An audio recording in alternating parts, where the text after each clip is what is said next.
Hello, everyone. Welcome to the FMATalk Chronicles.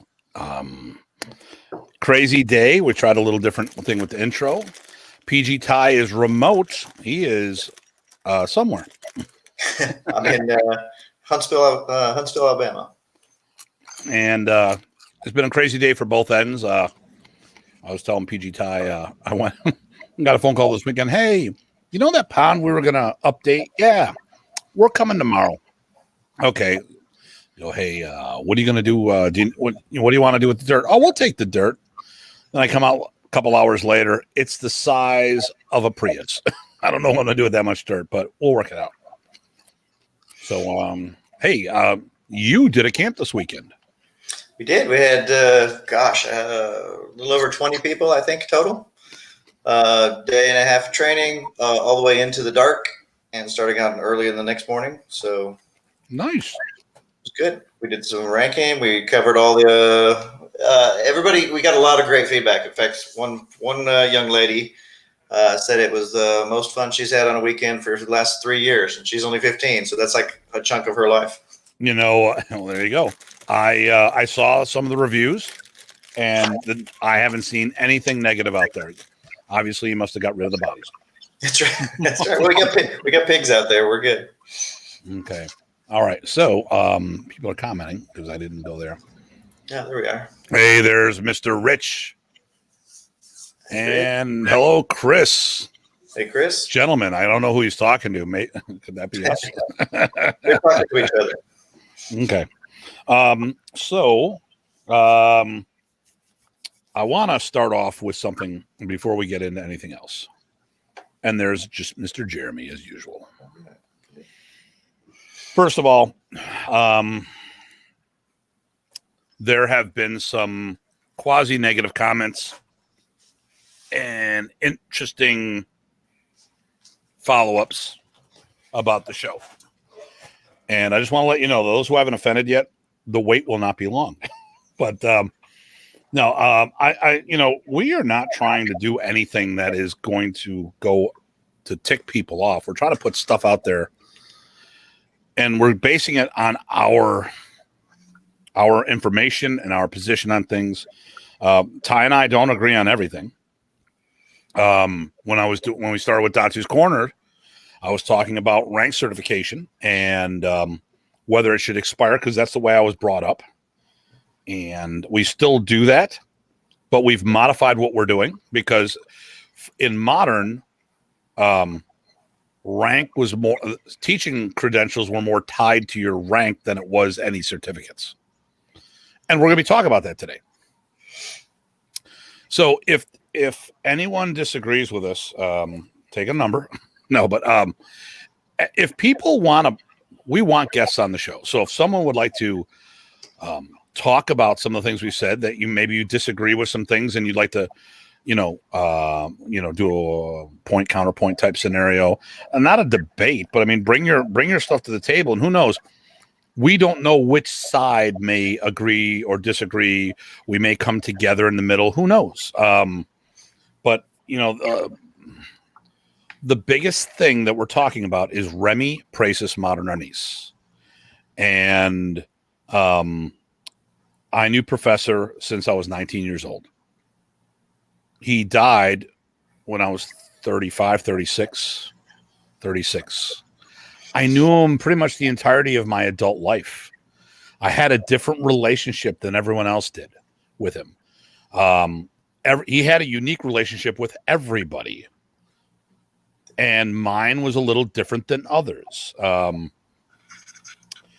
And when we talk about things, we're talking about the experience, and I'm not trying to disagree with people, but I what frustrates me is when people have made comments about the art and they weren't around. They saw Remy a handful of times and they're telling me what the art's about. I'm like, no, and we're going to discuss this. And we're going to be one of the future ones we're going to talk about is how Professor what he did to spread the art. And I think that'll maybe put things in a little better context with maybe some of the places that I'm coming from and PG Tye. Like I said, I've got an advisory board in our organization. Ty is one of the members, and he'll tell you we don't always agree on what I'm thinking about. But someone has to make the final decision, and I make that final decision for the benefit of the organization. And I look at the pros and cons, and if the pros outweigh the cons, we pull the trigger. And I understand that if it gets to a point where people think that the cons outweigh the pros, they may leave, and everyone's got to do what they got to do. So we're looking at a bigger picture here. And one of the things when we talk about next week about if we talk about seminar distribution or, the delivery systems professor used to get the material out there, one of the biggest things we have to do, and listen to me now, those who can have to get out there teaching seminars one way or another. And we will be talking about what really that means. And I hear too many people saying, I do teach seminars, but we'll talk about what we mean by that, something with a impact. But I digress. So let's see who else is hanging in here. So Larry said hello.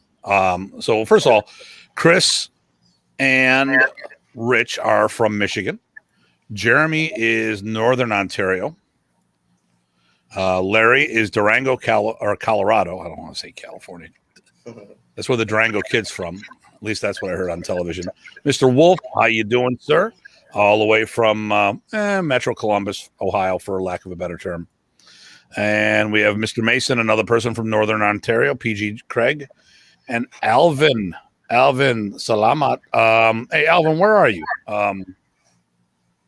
Give us a shout out, because I don't know where you're coming from. I don't know are you here in the States or Canada, or are you in the Philippines? We'd love to hear from you guys where you're from if we don't know who you are. So today's topic is rank and certification inside of modern unis. And like I said at the beginning, it's about Remy Praesus modern unis. So Ty, would you like to add to that instead of me dominating the conversation here? Well, I don't have too much to add. The parameters of what we're talking about, like. Right. Well, one of the things I want to reemphasize that definitely would be great to have some different people up here talking, because I think the dialogue is important, right? I think the discussion and exploration of any issues or viewpoints that is touching upon people is valued. You can't have a discussion without having openness to be able to discuss whatever the sides of issues are, and then everybody wins. And that goes with teaching, by the way, too, right? If everybody, even if they're, I don't care what your organization is with modern unis, so you're out there teaching, that is a win for professor's art. Okay, so Alvin is in the Philippines, and I hope you're doing well, my friend. They got hit with a huge earthquake. Was it 6.8, 6.5, something like that? That's crazy numbers. Everyone that I've talked to that I know is doing fine over there. Evidently, I guess it's really cold too, because there's a rainstorm and stuff like that. So, Mr. Rich. It's kind of in my what do you got there for me? It's kind of in the way of my camera's in the way here. Oh, so it says Rich says, question: was there a correlation with the teaching certificates and rank? But I think we're definitely going to get to that. Oh, Datu Guru Group. Nice. All right. Okay, so first of all, I want to start with something, and we did not prep for this. I had a virtual test for a bunch of people in Colorado. You and PG Chad were doing a camp this weekend with grading as well. Yep. Usually we try to, talk beforehand. PG Tye just got to the hotel recently and checked in with me. I've been teaching all day and dealing with my backyard being torn up. So we really haven't had time to prep for this when it comes to talking about things. So, and I don't want, and actually, I don't want to rehearse per se. I want to go over some things and make sure we hit all the points that we wanted to hit. So, because we're not going to agree on everything. So here, I'm going to start off right with this. There's a lot of titles and rank. Well, actually, how about we start with rank? How about we start with that? That is a controversial situation here. So I made a couple charts today. Go figure. And please excuse me, they are not to my liking because of well, I didn't get to do my. I stalled. I didn't do what I was supposed to do. It was my bad. I had time. You know how it is. You plan on doing stuff and then you don't. So let me pull open my screen here. I think I did an okay job as I move my head here. Okay, it's going to be like that, huh? You like this? All right. And let me get rid of our brand, our background. Okay, so this is the modern Arnis belting system, Remy Pracis modern Arnis. And we're going to talk about. I left one particular belt out, but we'll talk about that as we go. Well, actually, no. There's things. So first of all, Professor had 3 different levels of ranking. You had the Antas, which were literally meant level. Those were your color belt, which was your Qs, all your white belts, really. Oh, shoot. I messed up. We'll talk about it. I just see the problem I made with my graphic. Then he had the Likas, which were the brown belts, and then we have the black belts. So most of this is right. So in modern Arnis proper, we had the white belt, and this is Remy Pracis. I don't know what his brothers were doing, and if we're talking modern Arnis, we need to talk about Remy as the founder of the art. So white belt was Antas 1. We'll go through the names in a moment. Yellow belt was the second level. This was first blue. There should be a second blue thing here. That would be second blue. Then there was first green, second green. Because of a typo when it was translated, a plain brown belt, then first, second, and third. So in modern, you go 1, 2, 3, versus a lot of them going 3, 2, 1. And then there are the black belts. And so when we look at this, okay, first of all, if you're Antas, okay, in order, Isa is 1, Delabat 2, Tatlo 3, Apat 4, Lima 5, Anim 6. These are the 6 color belts. And sometimes they wouldn't even put stripes on the belts. You just had a green belt. You're either high or low green. Yep. Brown belt was the same thing. We did stripes, so you either got no stripe. And brown belt had a blue border on it. Now, I don't know why it did. And if I was fortunate to have someone who could sew, that put my blue belt border, the blue border on it. So we would put, actually, I never put any stripes on it, but you would do 0 stripes. You would do 1 stripe, 2 stripes, 3 stripes for brown first, second, and third. So that's why it says Lika 0 through 3, because the title got incorporated. So you have basic brown, then first, second, and third. Then from there, you went into the Lacan or Dayang. So Lacan was for male and Dayang was female. And we had a 0 belt there as well. So somebody translated the title. So here are your white belts, 1 through 6. Here are your brown belts, 1, 2, 3. Here are your black belts, 1 through 10. And unfortunately, when they put the chart together, they included the title of brown and they included the title of black as a level. Professor never fixed it, but I was there when it was Terry Warham. It was Professor Terry and myself sitting there, and he goes, "Yeah, I made the mistake." Okay, but Remy kept it. Okay, so this is modern Arnis. Now we're going to take it to another level here because I don't use that anymore per se. I want people to understand what I'm doing, so when you see this and there's different colors and stuff, we understand what's going on. So I use the same levels, more or less. I got rid of the plain brown. I got rid of the plain black. The only time I use Lacan Dayang without a suffix on there is when we have the leader of a group, like a new school owner showing all the black belt ability, but it's missing some of the curriculum. But hands down, could pass a black belt test minus a few bits and pieces here and there.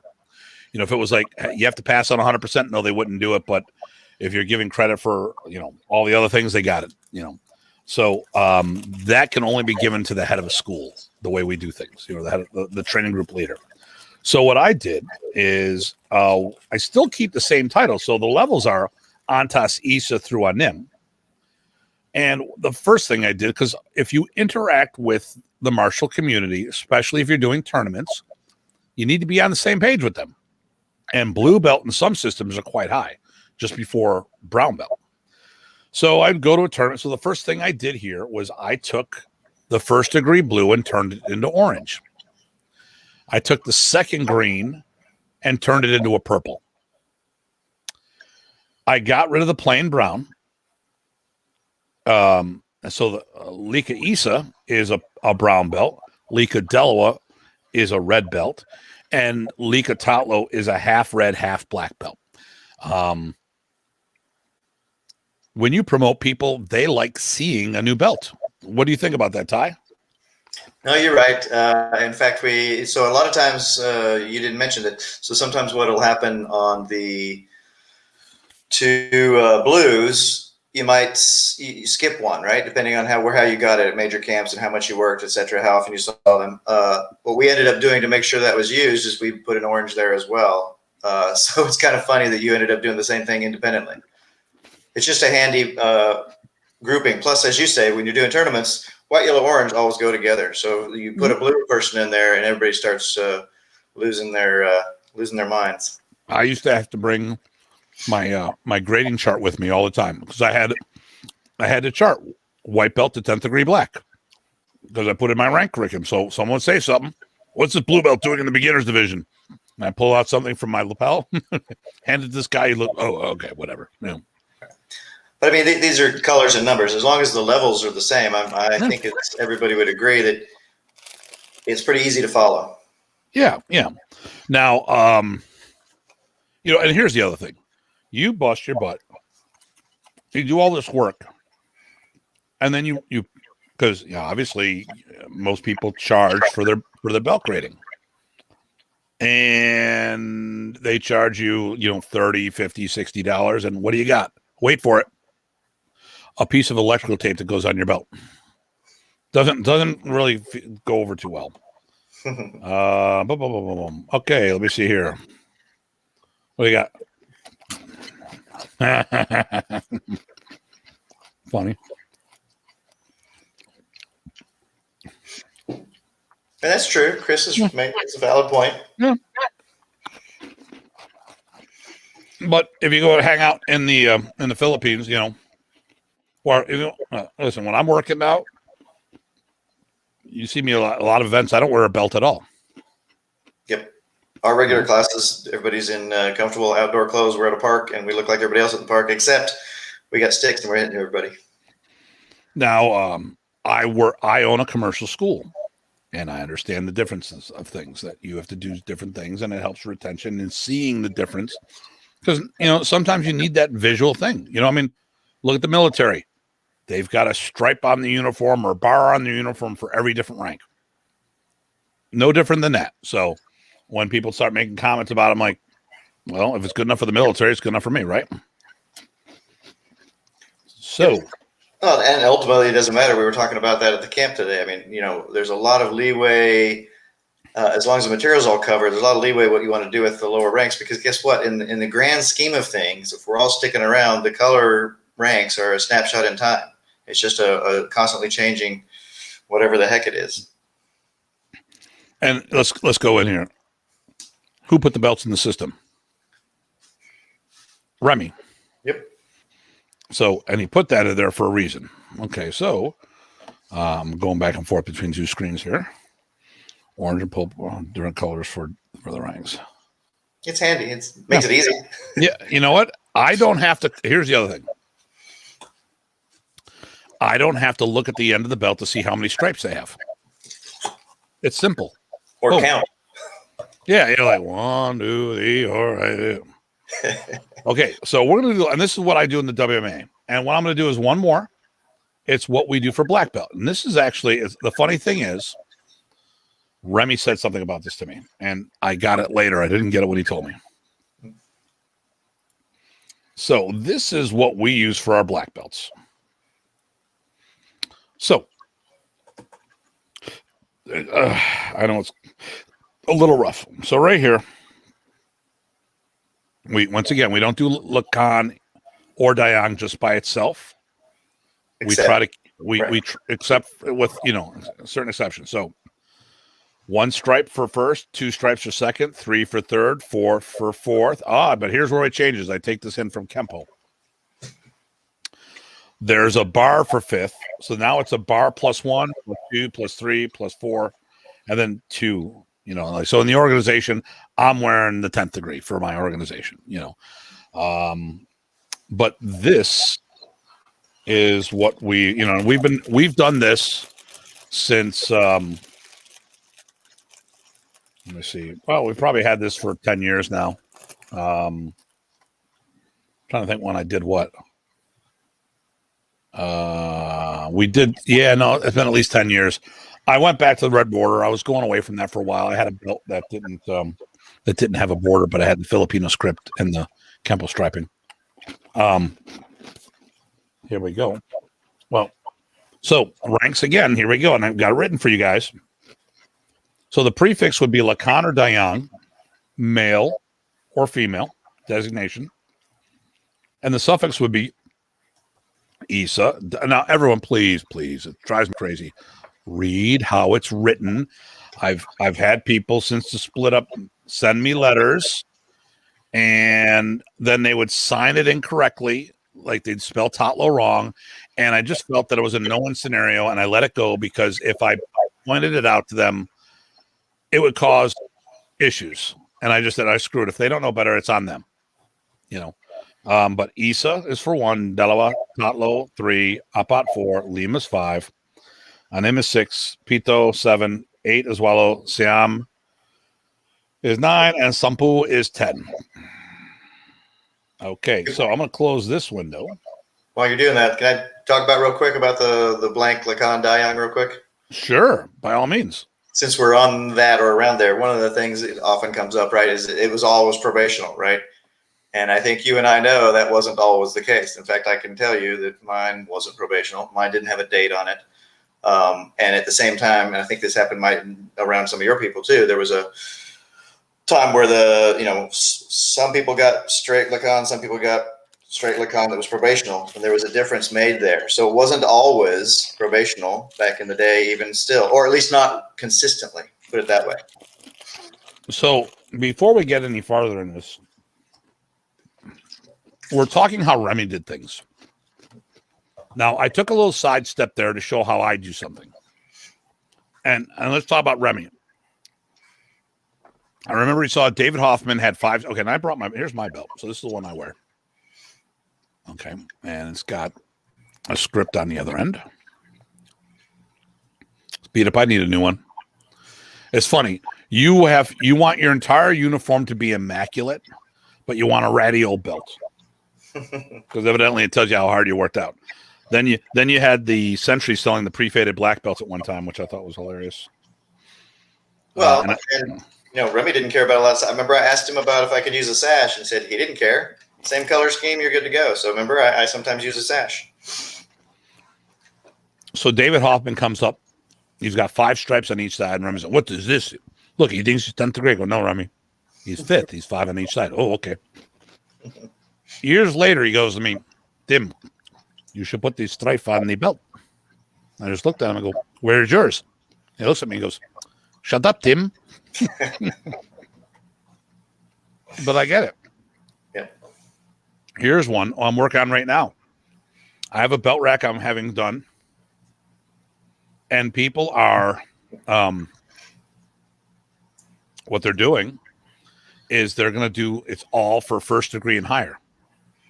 So people see, because here's the problem. When you go to a martial arts school, you will see a belt rack somewhere, and most of them that goes white to black belt. But how many show the degrees afterwards? So people think black's at the end. They don't understand that a black belt is really just an advanced beginner. Yep. But okay, let's see what Mr. Alvin said. How's the international standardization based on the IRR? Am I reading that right? You read it right. I don't understand. Okay, so Alvin, I need you to tell us what IRR is because I really have no clue what that is. Right. Yeah, no problem, Joe. You're still quasi on my shit list. Good to see you, Joe. I will go to YouTube, and there he is. It was a stonewash, not a ratty. yeah. Okay, and it broke down fast too, didn't it? Why did you have a couple? Oh, wait a minute. I think Joe just put up a picture the other day of one. Oh, okay. Joe, you weren't even thinking of that, yeah. Joe, I was not calling you out on that. I just remember all the stuff. I'm sorry, man. Okay, that makes up for me saying I can't keep him on my shit list because I just busted his chops unintentionally. Oh my God, I'm sorry, Joe. I really am. Maybe not. No, I am. I can see him laughing right now. I will buy poopy head headband. Okay, all right. I'll let you go with that. I'll go with that. And then we're still waiting for Alvin to talk about the IRR. I really don't know what that is. There's no standardization. Nor should there. Each organization has the right to do what they're doing. I have no problem with that. Just don't change the history of what's going on. We're talking about how Remy Pracis did stuff. Oh, here we go.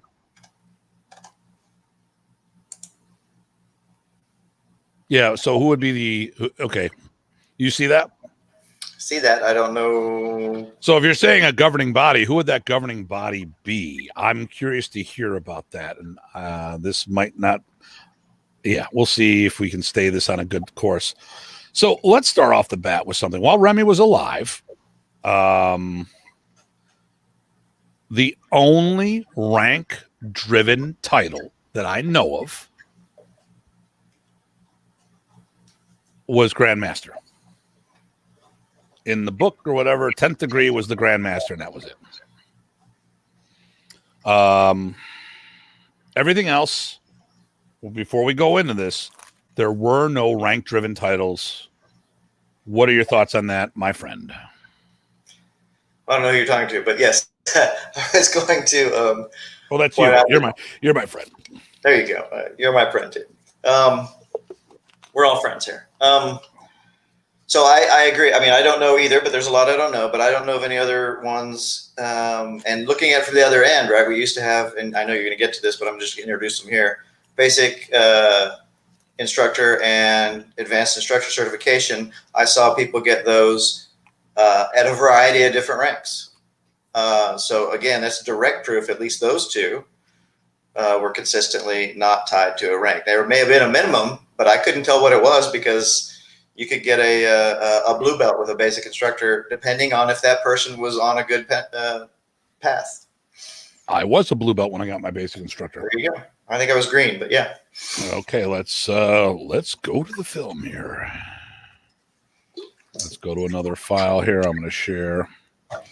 So we're going to talk about. Okay, so we already talked about rank. Okay, so and we hit it right off the bat saying there is no rank-driven title other than Grandmaster. Okay. Nothing verifiable. So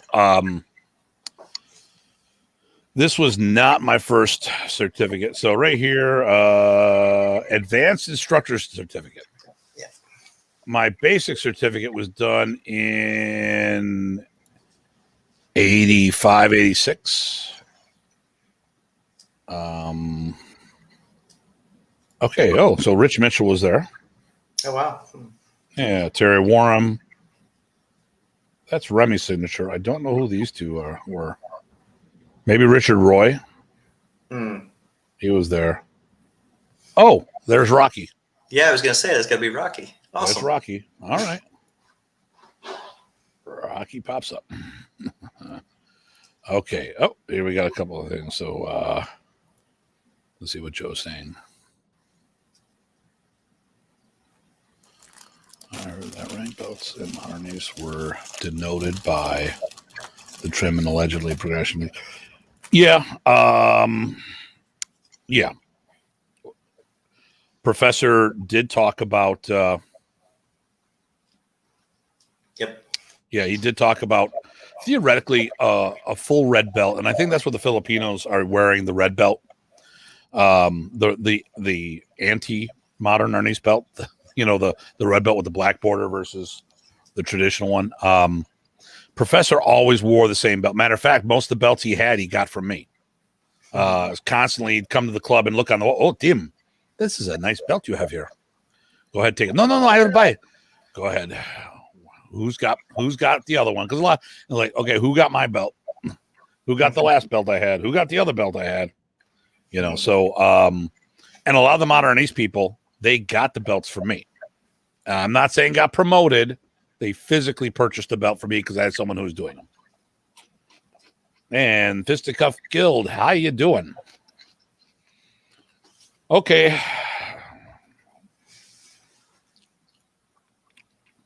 I'm going to let you take this one.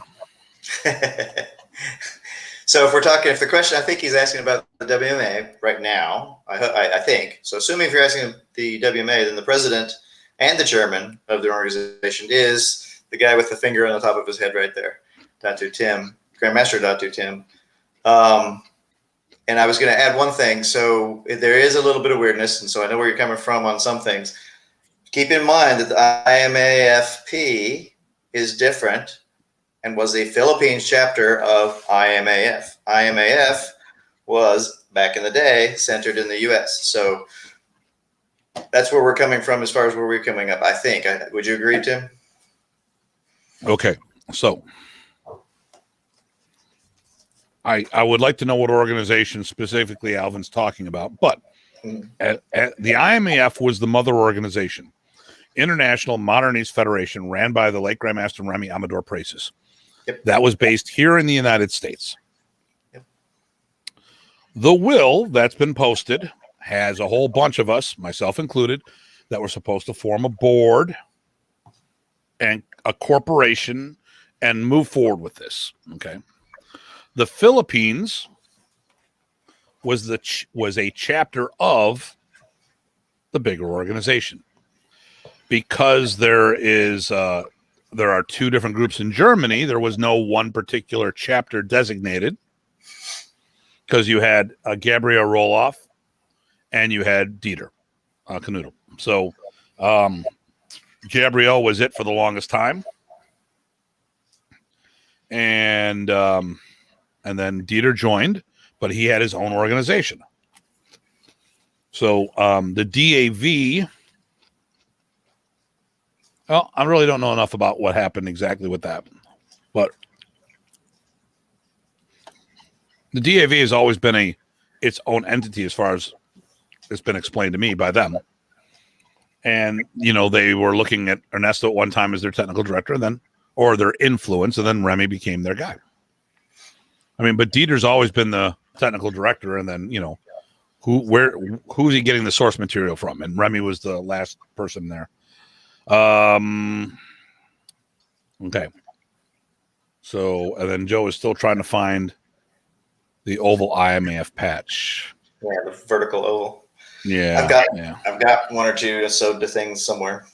Yeah. And I've got a black one. I got a purple one. Oh no, I've seen the purple one, which is supposed to be a navy blue. Didn't quite work out. Then there's the black one. So, let's focus first on these certificates here. Back on track. Good. There was supposed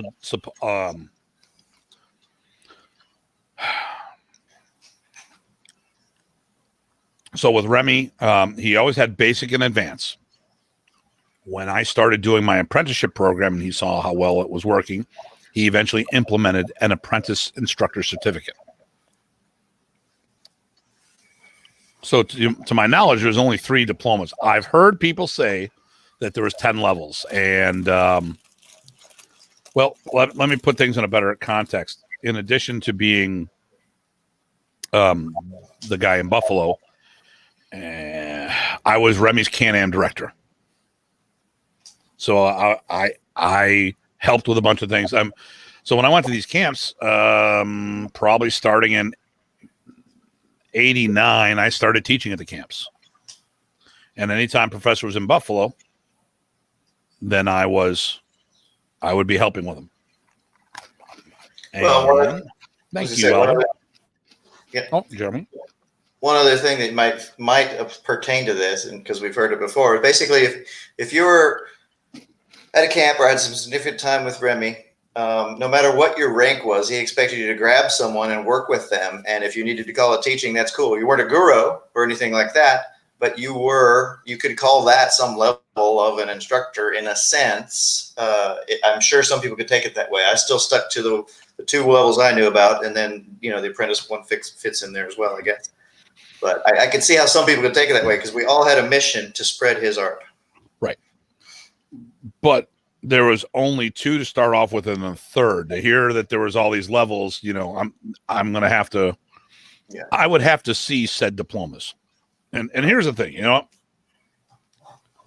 I'm willing to have people change my mind, providing they have enough information. And I like I said, I don't want to sit there and saying I know it all, and I'm 100% right, and I can't be wrong. I'm willing to change my mind once the proper evidence has been vetted and brought to me so it can be vetted, and that's really what what we're talking about here. So to hear all these other instructor diplomas, I find that highly unlikely because, I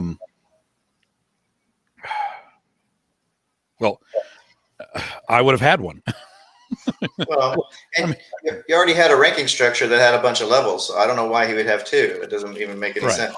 I mean, here's the thing. When it comes to, and this goes, if there was rank-driven certificates or titles, I would have had all of them because I was the highest active ranked American.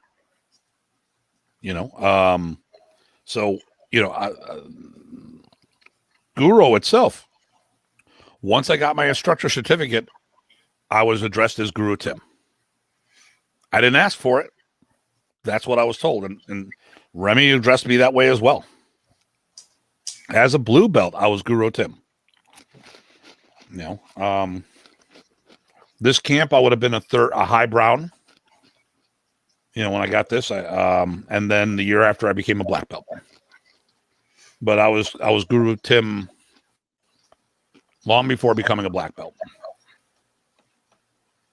Now, let me see. Okay, the rest are we don't need to look at the moment because I do want to show. Let me see here. I'm gonna close this. And I'll go back because there's a certificate I want to show everybody. Yeah, I'm pulling that one up.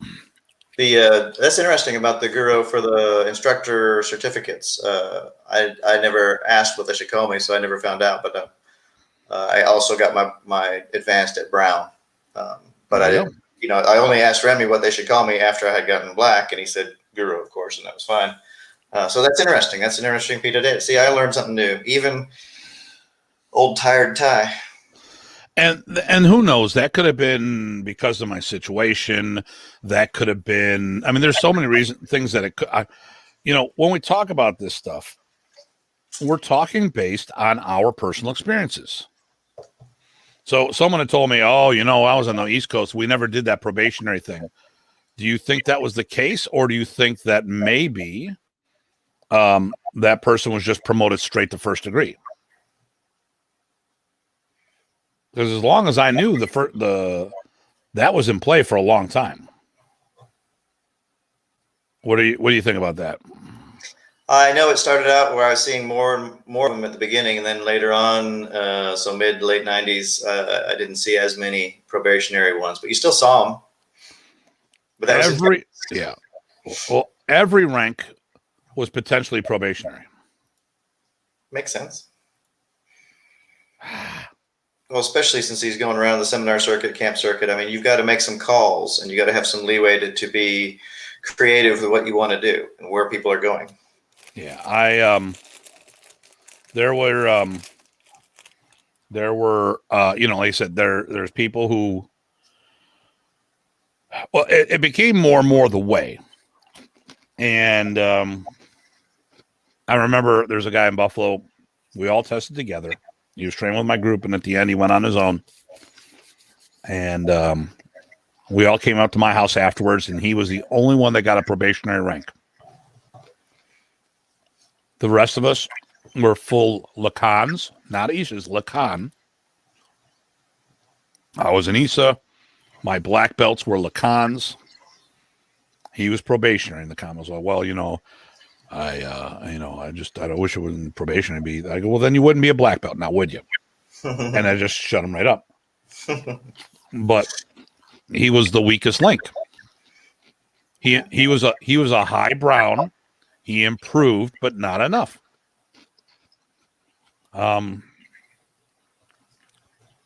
What's a person to do, Okay, now speaking of cool diplomas, Carl Minkle. I love Carl. He shared this with me. I gave one of these away a long time ago. Kicked my ass for not keeping it. So this is a diploma that Remy gave me a long time ago. He gave me a handful of diplomas because I was a co-host for the camps. And it's got the IMAF seal down here. Let me see. Actually, I don't even know what the seal is. It has what I would assume is the IMAF seal. Yeah, it says IMAF. Okay, there we go. Modern East Federation seal. Okay, that's badass. So I had a few of these. People needed them. They didn't get their diplomas. I did the right thing, stepped up, got them out there. And what professor would do would put their name there, their rank.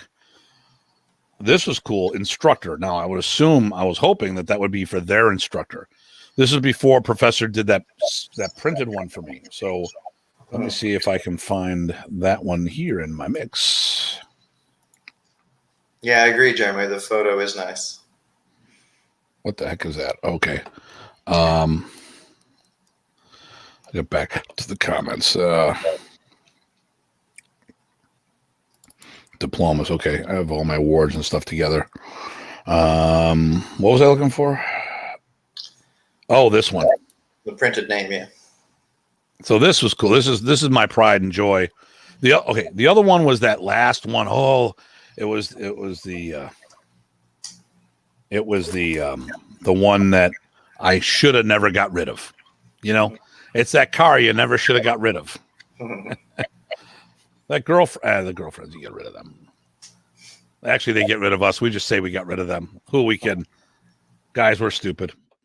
So here we go. International Modern East Federation rank certificate presented to blah, blah, blah, who has worked hard and regular participation has been tested before a panel of judges and has met the qualifications and requirements to be hereby promoted to the honorable rank of fill in the blank on this day at Instructor Tim Hartman, attending black belt, and then Remy Price's pre-signed, my name pre-filled out. These were diplomas that Remy gave me. And it just made me feel so proud that he gave me a diploma blank with his signature on it, that I could do whatever I want. Awesome. And Color Belt Promotions. That's what we did. Okay. So some of the other diplomas that were out there, just real quick hit it. Okay, that was the close up there. That's the one that for my Datu ship. That was the last diploma. And I guess the master at Tappy Tappy's all had the same diplomas as well. All but Brian, he had a different diploma. That was my original one right here, which is really cool that almost to the day, My first promotion, black belt promotion, was July 17th in 1988 by Remy. And the last promotion by Remy was done July 16th in 2000. So, but these are, why is this, my computer's getting stupid. Am I on the right screen? I'm on the right screen. Okay. So, all right. So I'm going to quit sharing there. I think that's cool. I mean, there's some other, as we talked about the other day, there was other diplomas. Okay, Jason, we'll talk to you later, brother. So we'll do this, and we'll do this, and we'll do that. And don't worry, Jason, you can always watch us online, or the broadcast, or not the, listen, as a reminder, and we can't even talk today. Please make sure you go to YouTube, like and subscribe to the channel. You're watching here on Facebook, that's fine. YouTube, Facebook, Instagram, and Twitter, Datu Hartman. YouTube, Facebook, Instagram, Ties KF. There we go. And he's putting out. You just put out some more jots or something. I put out a full class on an intro to trapping hands, but with some hooks that you can start exploring different things. And so far, a lot of good response. One or two people that are really focused on full contact, like Muay Thai stuff, they didn't like it, but that's not what I do, so no big deal. Yeah. Okay.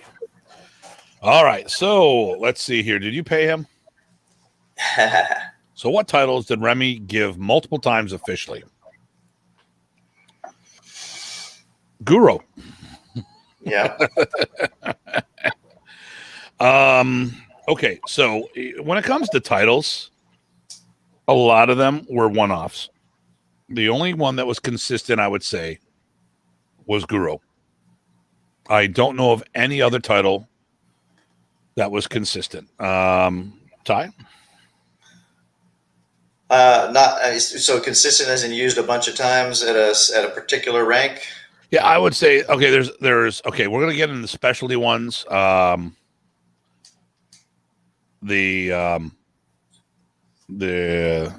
welcome, sir.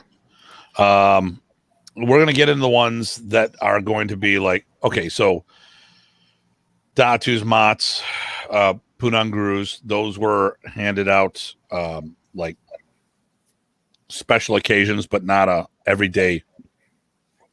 So I guess the closest one that could have been done would have been Punong Guro. It wasn't, but it could have been. Now, let's talk about Punong Guro. In modern arnis, Remy Prace's modern, and once again, when we're talking about these things, we're talking about what Remy did while he was alive, not what the organizations do. I will tell you how we do it in the organization, just to put it in context and how and why.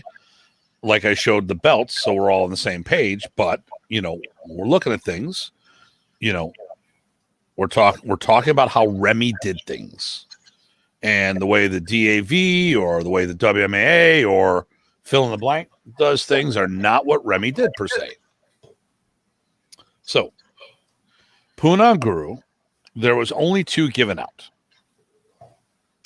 But so I went to Professor one day in Detroit, in Michigan, and I said to him, somebody I knew was using Punong Guro, and I go, Professor, what's a Punong Guro? And he looks at me and says, you're a Punong Guro. I go, Remy, I'm not asking to become one.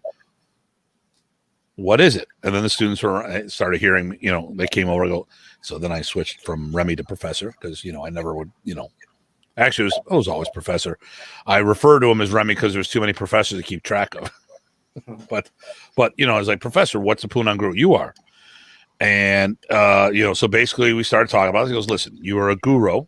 You produced one that elevated you to Punong Guro. Now, a friend of mine who passed away recently, Rudy Costco out of Toronto, he was Guru Rudy for decades. And all of a sudden he produced Joby Garcia as his first guru, and that elevated him to Punong Guro. Okay. So then fast forward to Michigan summer camp, and he goes, oh, Punong Guro Tim. And then, of course, Tim Murray with the sarcastic ex-Marine Corps friend of mine. What the hell's a ping pong guru? And I go, well, you get me near that table and I'll show you, bud. But everyone who produced a guru could have been a Punong Guro. Now, even though Remy said that, there was only two of us that got it. Marlena Hafano, in 2000, if I'm not mistaken, because he was getting ready to host a camp up there with Remy. He did the Big 3 seminar he hosted, and Remy actually had a printed certificate with Punong Guro, Marlena Hafano on there. PG Marleno. I'm like, wow, okay, cool. So that one could have been. Now, inside our organization, what we do is, since I got it, I liked it. We do that at 5th degree black belt, and one of the criteria to be a 5th degree is to produce black belt students. If you're going to be a master, you need to have that. But that is a World Modern East organizational thing based on a Remy Prace's standard that was established. And we just have a rank to go with it because there are some people that use PG as head of system. So if we're going to use that, I don't want to dilute that. But at a master level, at a master level, I think PG is not a hard stretch for anybody. I think it's right in the ballpark. And since then we've tightened up our requirements for 5th degree and higher. But that would have been the only one that he never did. He could have. There was Protege, which he handed out a handful of them at one time, which means really nothing. It just means he's taking you under his wing. I was the Can-Am director, which I ran things, the Canadian American chapter. He goes, Tim, I want you to take over Canada because I live on the border. He wanted me to go in and help take over development of modern arnis in Canada. So I was going to London a lot, helping out up there. Some people, we have Craig Mason. Actually, Northern Ontario is blowing up. Toronto never does. I don't know why, but we're working on that. We got people down in Cambridge and stuff like that. So, we're moving in. We'll take over. Do you know of any titles down by you or anywhere that was quasi commonly used? No, it was always Guru. We knew about the Datus at the time. We did not know if there were any Punong Gurus, and we did not know if there was anything, even a word called master or professor, right? Professor, there's only one professor for us. I know there were some one-offs, but maybe now's a good time to go into the one-offs. Maybe not necessarily all the reasons why, but just as an example. Well, okay, so there is the first one-off, I would say, would be senior master. Uh-huh. Now, there's a misunderstanding with this, and I think this is going to tie into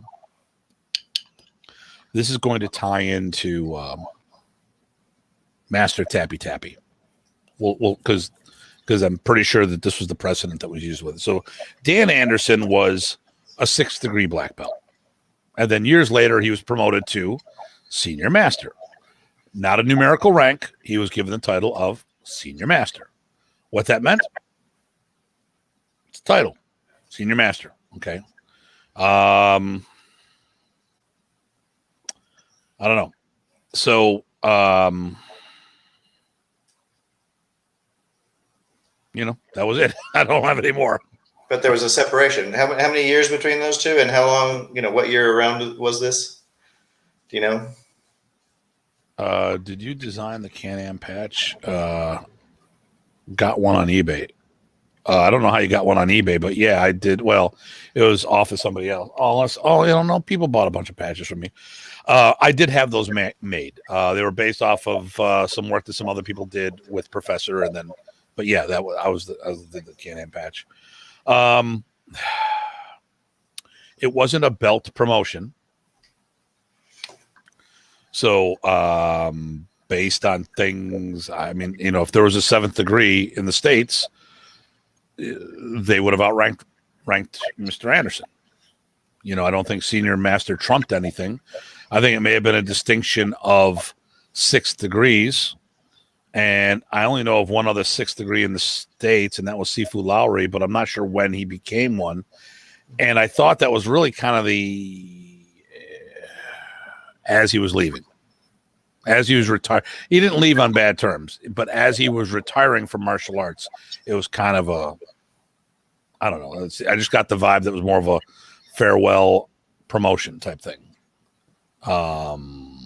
Honoring him for his service that he did while I was helping Remy. I mean, Sifu Lowry was in the original videos. So, and Remy tells a story how they were joking around, and the guy who did the videos, they told him, no, whatever you do, don't change your hair, don't do anything. Make sure you shave everything the same way. And of course, the last day, what do? They all get haircuts. Just like, ah. So,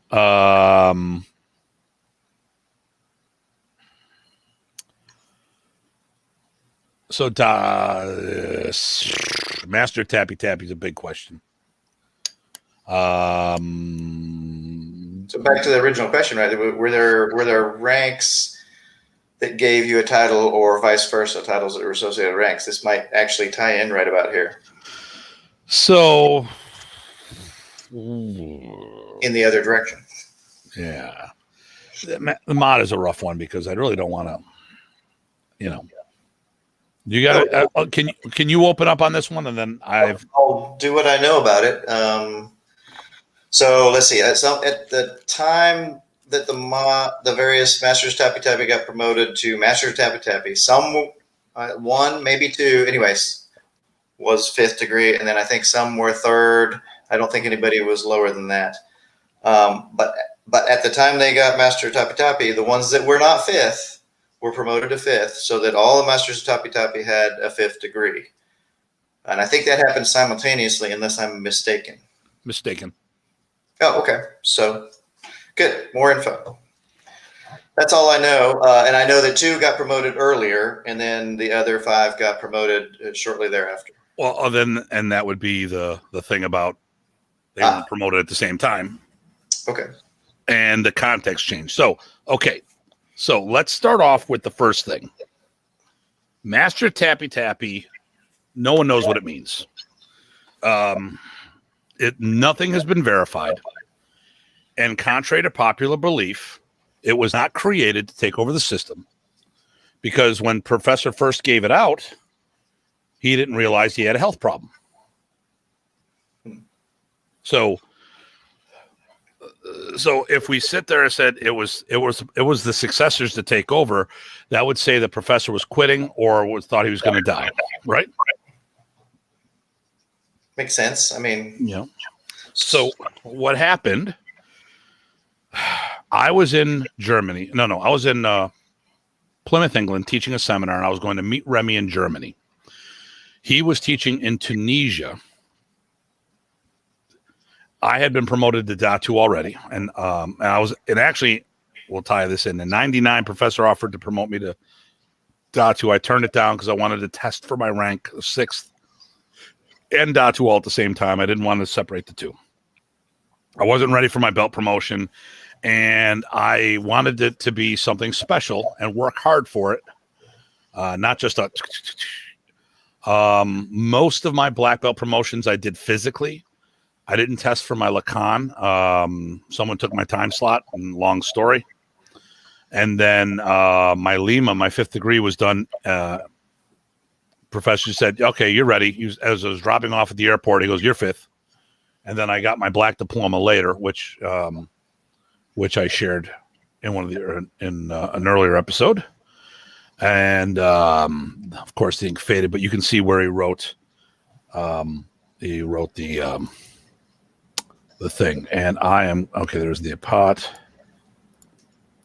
Where's my Lima?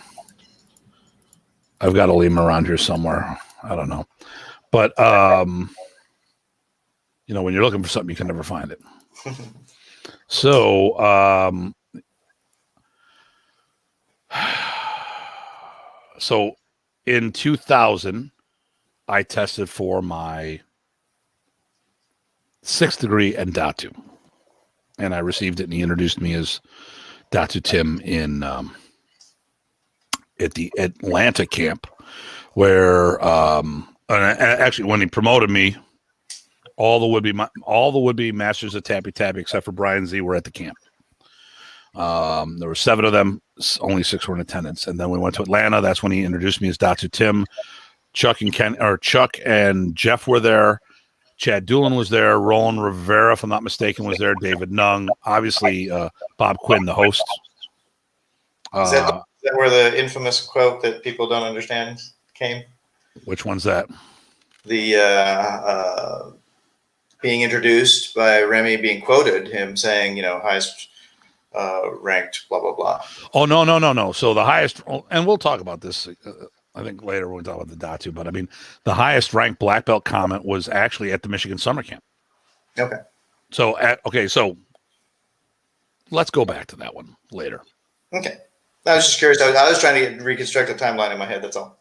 Yeah. Oh, well, okay. If we do timelines, so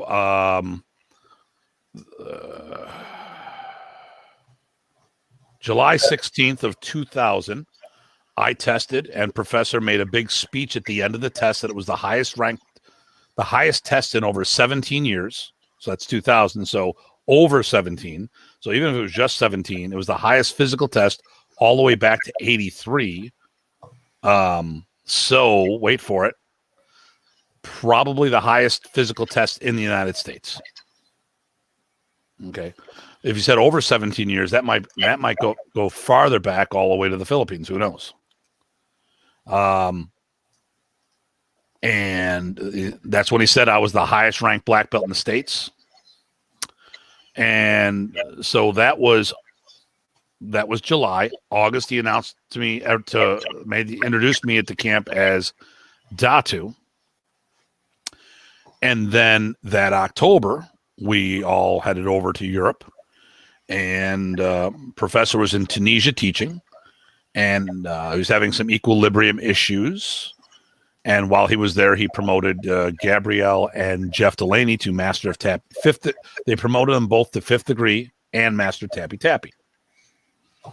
And then they fly to Germany. I'm there waiting.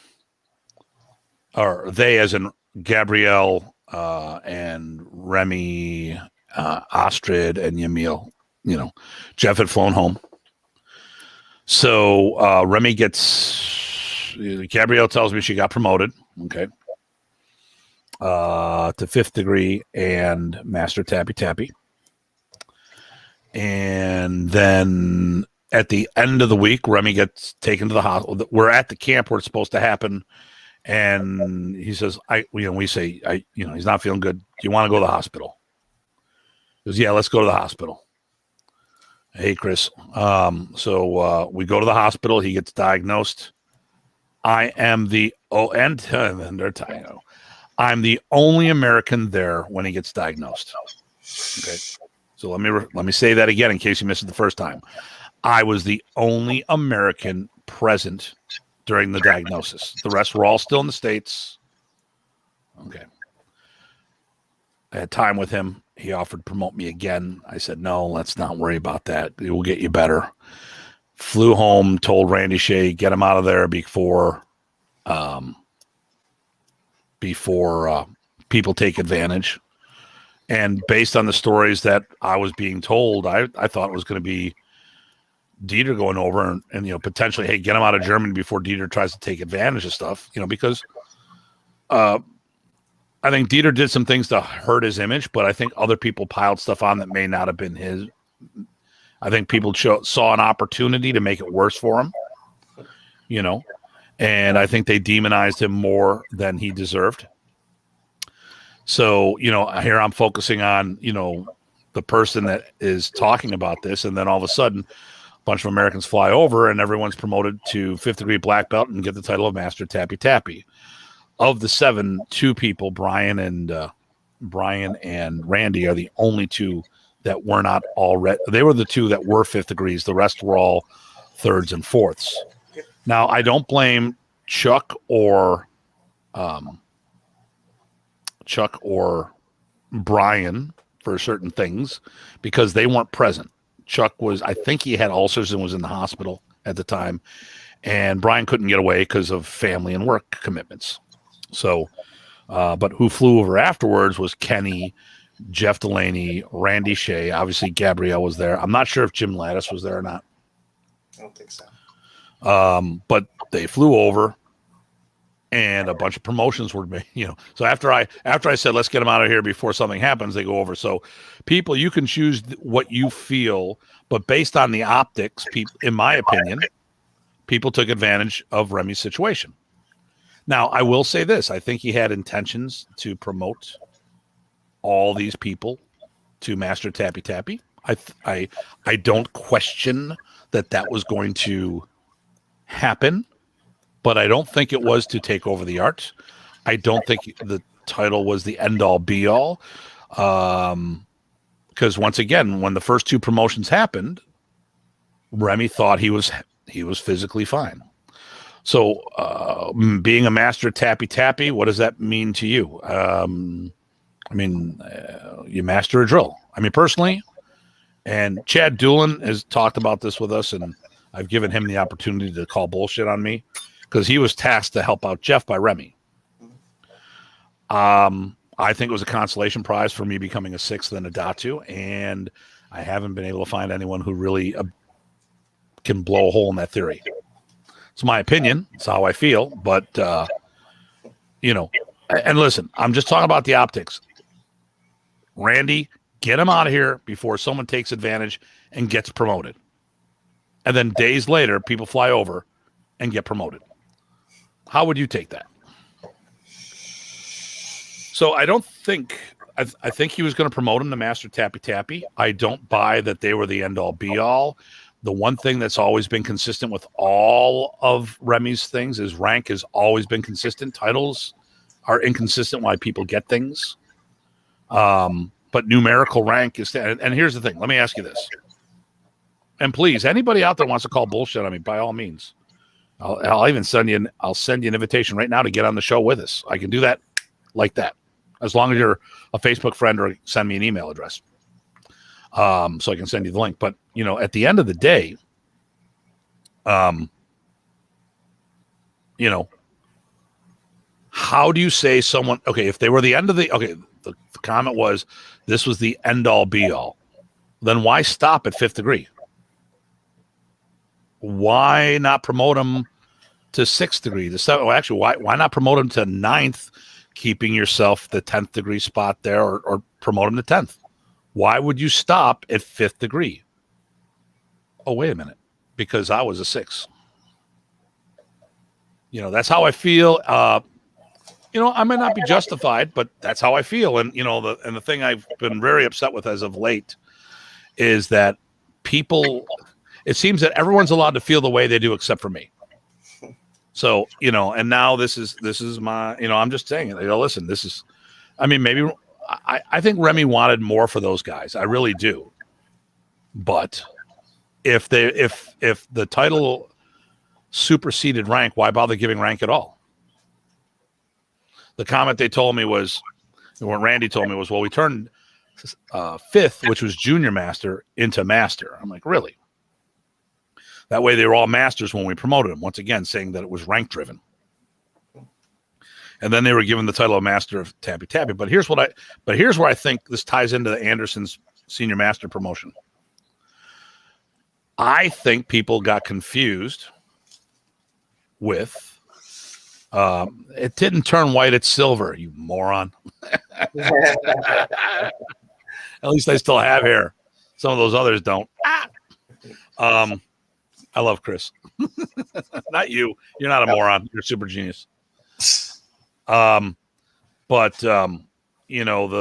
thing here is, and I got sidetracked there. They said, I think people assumed that, not knowing what was going on, that Dan got sixth and then senior master. He didn't get senior master because he was a sixth. And I think they tied that in together. And then they said, oh, it was junior master was fifth, but we'll make it a full master. Why would 5 be a junior master if 6 is a master? Junior master would be under master. It wouldn't be under senior master directly, you would go junior master, master, senior master. I mean, or am I missing something here?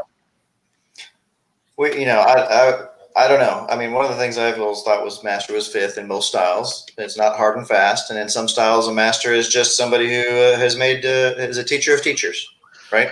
Some fourth and five are usually the two numbers I see a lot. Yeah. In the Sikaran, there's only two titles. There's the Grand Master, which is the head of the system, and then the Master, which was one. So, like when Geronimo was with us, he was the Grand Master, and his brother was the Master. But there was only one GM, and there was only one Master. So, I mean, so people have their own ways of doing things. But in modern Arnis, we didn't. I mean, once again, if that was, I would have had Junior Master then, because if it was a rank-driven title, I would have had it because I was the highest ranked black belt. I would have had all the titles that were rank-driven. Simple as that. If it's like in Kempo Karate, every belt, every degree has a different title. It's not just the degree; it's also all this other stuff, which I don't know. I mean, I hang around the Kempo guys. I don't know it, but and I think Tuhan Jack has a lot of different titles for each level in Pikiti. Yeah, there's some, but they're usually long and people don't use them. Well, and it would be easier to just say, I'm a first degree black belt. I'm a third degree black belt. I'm a this. I mean, that's how Remy did things, And sometimes he would do sort of a nickname, right? So what he called me? It wasn't a rank at all, but it was a nickname. And you know what? I whenever I think about it, I smile. It only has to do with my name. It doesn't have to do anything, right? You've heard it because I made jokes at your expense. The tie, right? Now I know what that translates. Yep. But it's funny because he would burst out in the middle of a seminar and stop and exclaim that, and it made you feel, because he was really good at this, making everybody feel special. Well, there was junior professor. There's that. Michael Bates. Yep. And Michael Bates was Master Bates. And he was a master in karate. His last name was Bates, Master Bates. Yep. Master Michael T. Bates or Master Bates. So Remy eventually said, junior professor. And it became a big thing, and people were like, "Oh, is this true?" And I go, "Yeah, no, I've seen the certificate. It says that." But it wasn't Junior Remy. By no means was that Junior Remy, because once again, he had a numerical rank, which I think was only a fourth degree. Well, that actually reminds me of another one, protege. He often said the words protege, and it was descriptive. You are my protege, and it was an encouragement thing. I don't know that it was a title, but he would tell lots of people that. I remember he told me that. I was a protege, and I used it I didn't use it as a title, but I used it in promotional material, as one of his proteges, Sure. And people got upset. I'm like, well, dude, I don't know what to tell you. Hey, did he not introduce me to all you guys as a protege? Yeah. Well, then why are you getting upset at me? Right. Just like they want to get upset at you for being called Datu. Yeah. Well, I'm sorry. It's your fault. No. It's my fault that I trained so damn hard. Professor did a lot of things, and he called people a lot of things, and they were usually good. And a lot of it was encouragement. A lot of it was enablement. A lot of it was to help the art spread. He was very savvy in people and in business. Yeah. So as far as the master, listen, there was no question that the guys that were all the guys and woman, Gabrielle, the seven of them. All right. So that would have been Randy Shade, Brian Zawolinsky. Those two were already five. So they just got the title. Then you had Chuck Goss, Kenny Smith, Jim Lattis. One of them were a third. I think only one of them were a fourth, and the rest were thirds. Gabrielle Roloff. Is that it? Jeff Delaney. And Jeff Delaney. Okay. So my Texan brother. Yeah. So those were the people who received Master Tappy Tappy.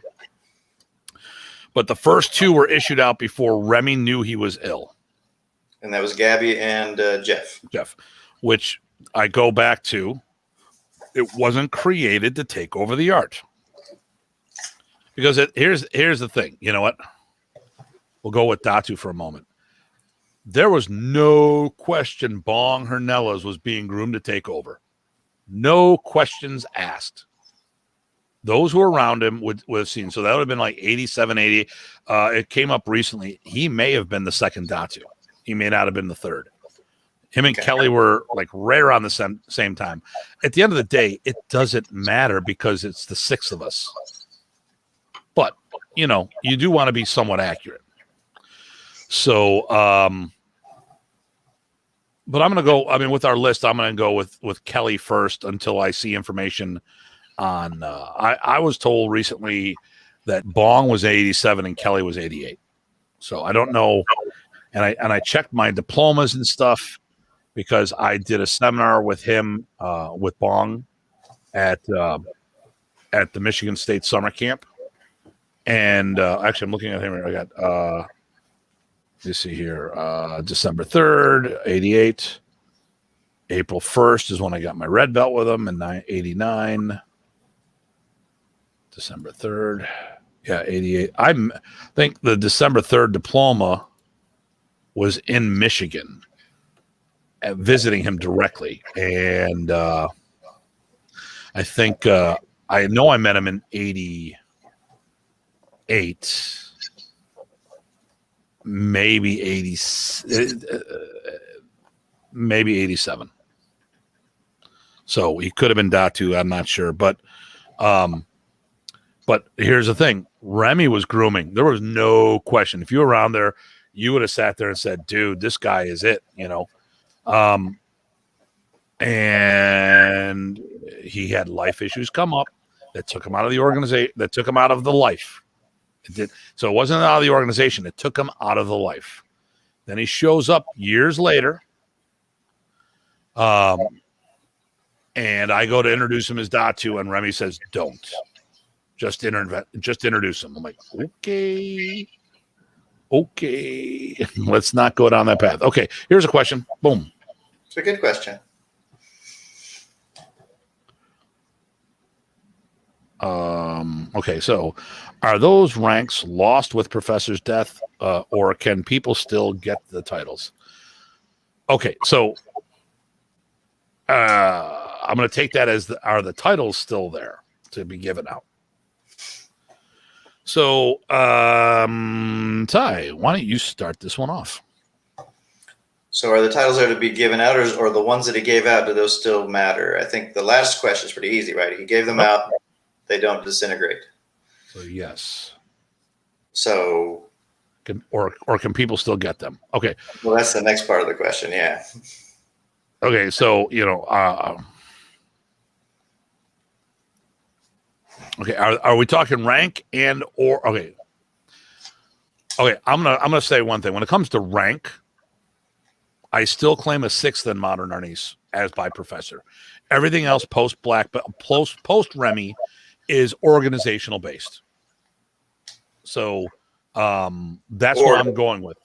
Or a different art. Or a different, yeah, you know. So like I will always be a sixth.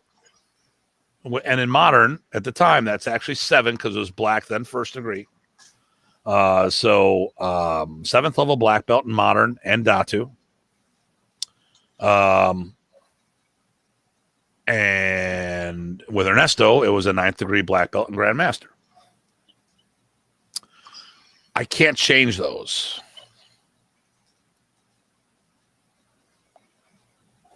Oh, I see. Okay. So that speaks to more of the passing on. Yeah, I think Tim. I think Datu's getting there. So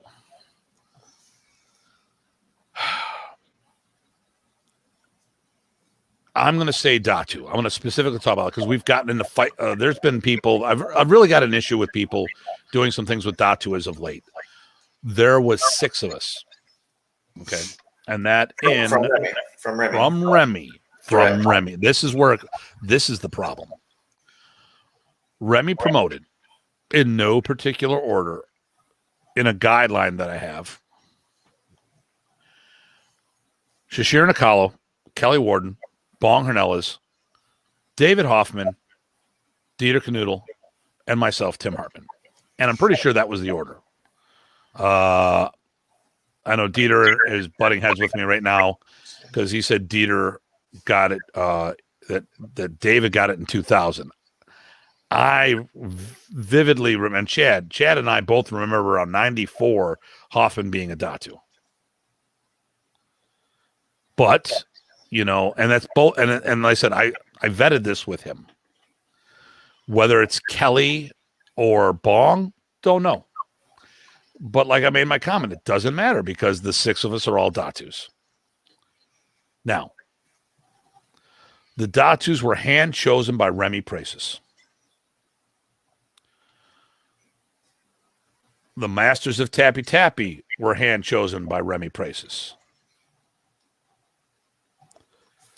The Punong Gurus, obviously given by Remy, but Remy said that there is a precedent for more than just us to be done, So the Mats and the Datus, I kind of think that they are kind of frozen-ish. Now, I know Kelly said that he's going to pass it on to somebody, but I think, in my personal opinion, that we should get together as a community if we were going to add any more. So there's a group that's promoted. Michael Bates has his Hall of Flame Foundation, and they've given out several Datu titles. I don't acknowledge them because nobody who is issuing them has received one. And thank you, sir. Glad you agreed. But even if you didn't, I value your opinion. And but with that group down there, none of the people there were Datus. They're issuing out Datu titles, and the people who received them were around Remy 15 years or so. If Remy wanted to promote them to Datus, they had plenty of opportunities, and he didn't. So, that's how I feel about that. There's all those people who have taken the title because Vic Sanchez in the Philippines gave out a Datu award. You actually found the information to verify this. Yep. Now I don't know where it is, but yeah, I saw the certificate. A picture of the certificate. So it was a Datu award. It was not a Datu promotion. It said Datu award. I don't remember what the other word said, but that's what it said in the big letters. And I remember it was Tim Cascino, otherwise known as Doc's Enforcer, on Marshall Talk and FMATalk, who posted it and said, "Hey, listen, no big deal. This is an award. Don't look into it." And lo and behold, the recipient, there you go. The recipient then claimed to be a Datu. He said, "I have every right to do this."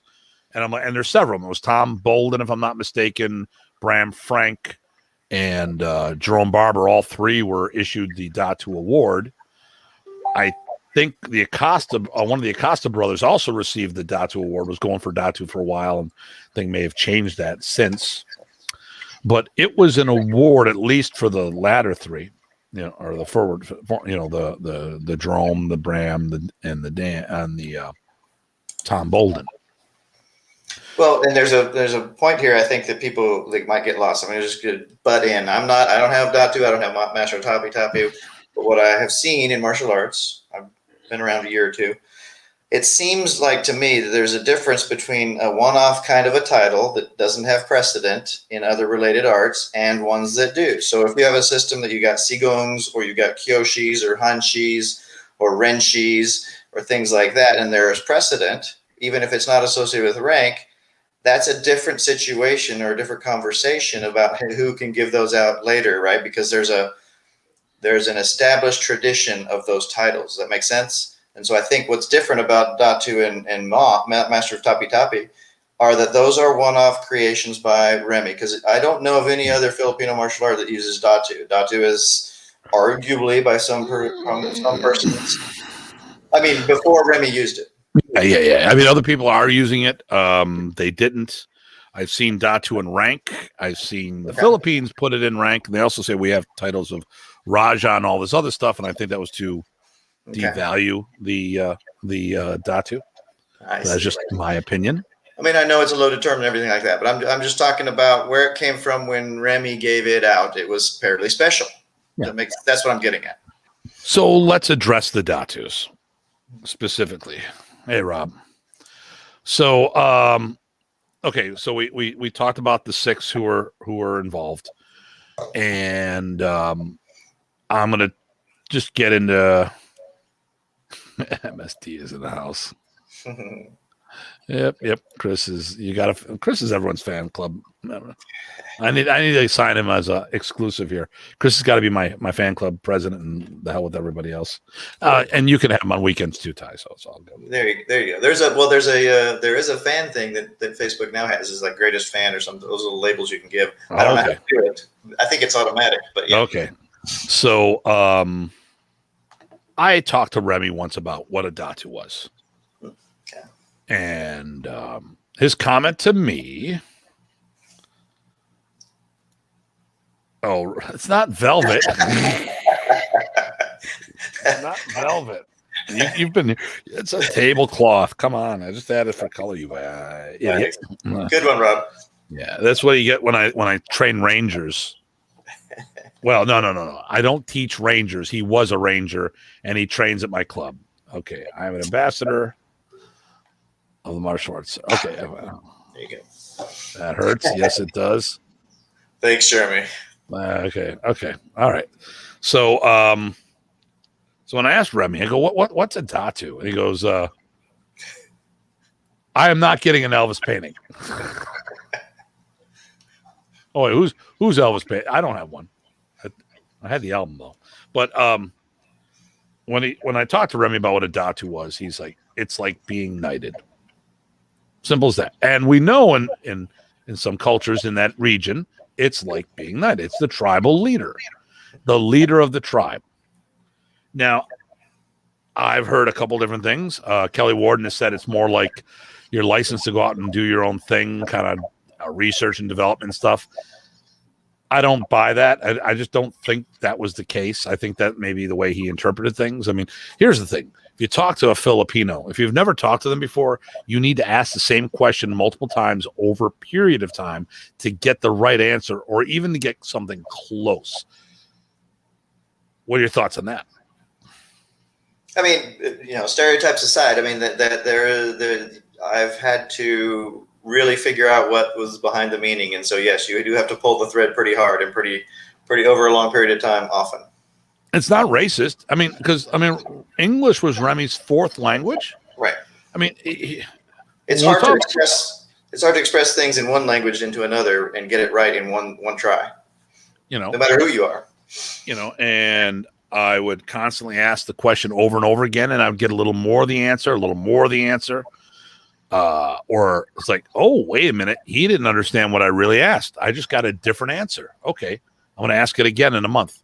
Wow, I asked the same question over 6 months period of time and ended up with a completely different answer. And I think I see where it went wrong. I mean, the other thing is I ask questions that most people don't. I would ask tougher questions because because of my experience. I'm going to let you read this one because it takes up too much of my screen and my camera's in the way. So here's Tom Carnes. Gotcha. I'll go ahead and read it. So from Tom Carnes. Datu, I am told, was to enforce a spiritual leader or the one who would found or support the Grandmaster in his endeavors, aka seminars. Some use it as a title rank, but in the Philippines, it was a spiritual leader or guide, not religious. The spirit of the tribe would give a Datu. This title would be like a captain. If we looked at it, it's deeper enforcement, like captain of, yeah. So anyway, he stopped at enforcement. Yeah. I think I understand what he's saying. Yeah. Now, I do. Hold on here. There you go. Yep. There you go. There was Dieter told me he talked to Remy once about this, and his comment was that Remy told him. I never heard this. Okay. But the comment that Remy made, the answer that he gave Remy, or Remy gave him, was that he would choose his successors from the Datus. Now, from a cultural point of view, okay, you look at all the titles. Well, I'm going to throw a couple out at you here. You just throw this out here. Master of Tappy Tappy, Senior Master, Guru, Punong Guro, Datu.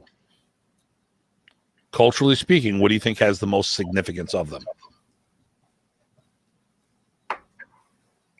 With some history with it, yeah, I think Datu makes sense. I'm colored, right? Because remember my background growing up in Malaysia, right? There's a similar term called Datu. Similar meanings, but not quite the same. So I have to be careful about what I try to understand. Yes, yeah. I actually makes sense. And then Shazam! Shaman. Oh, yeah. See, that's the problem. I'm not using my readers because every time I wear them, see, I get it messes up my thing. Shaman. I like Shazam better. Well, you have to wear the uniform then. I got one. Pajamas don't count. Okay. Look, listen. Somebody wrote Shazam. Several people. And they wrote it again, and they wrote it again, and they wrote it again, nice. And they even spelled it right, didn't they? Oh, they can't even tell. I don't know. My eyes are all messed up. So, I like Shazam better. It just sounds better. So, okay, listen, what Dieter said makes sense. It makes 100% sense. I've never heard Remy say that, so I cannot comment. But from a cultural point of view, if we're just specifically thinking about titles and what they mean, and I can't believe that Remy would just have used a title indiscriminately, especially from that culture. Now, if it carries some baggage in the culture, he meant that for a reason. You would think. I'm going to throw this out here ahead of time. I'm sick and tired of people saying it's a Muslim thing. I'm going to call bullshit on that. It's a Filipino thing. And I think only a minority of the Filipinos are Muslim. And when all the people I've heard talk about this are non-Filipinos, so how do they know what the Filipinos are using it for? And there's bands called Datu. Well, there's a band called Datu's Tribe. There's a food product called Datu Puti. Oh, Paige. There you go, Paige. Thank you for the Shazam. See? There you go. All right. Someone says Shazam. But, so we got that. We've got different artists using Datu this. There's Datu music. There's this, that, the other thing. If it was such a sacred title, if it had religious implications in the Philippines, do you truly believe that they would put it on commercial products over there? I had someone give me shit about my face covering. So all the face masks I had, with the COVID, I had some with the Filipino flag, and the guy's like, you're not allowed to do this. You're not allowed to do this because you're wearing it as a costume. No, it's a face cover. Would you do it with the American flag? Yes, here's my American flag one. It's just that's all there is to it. So let us go to here.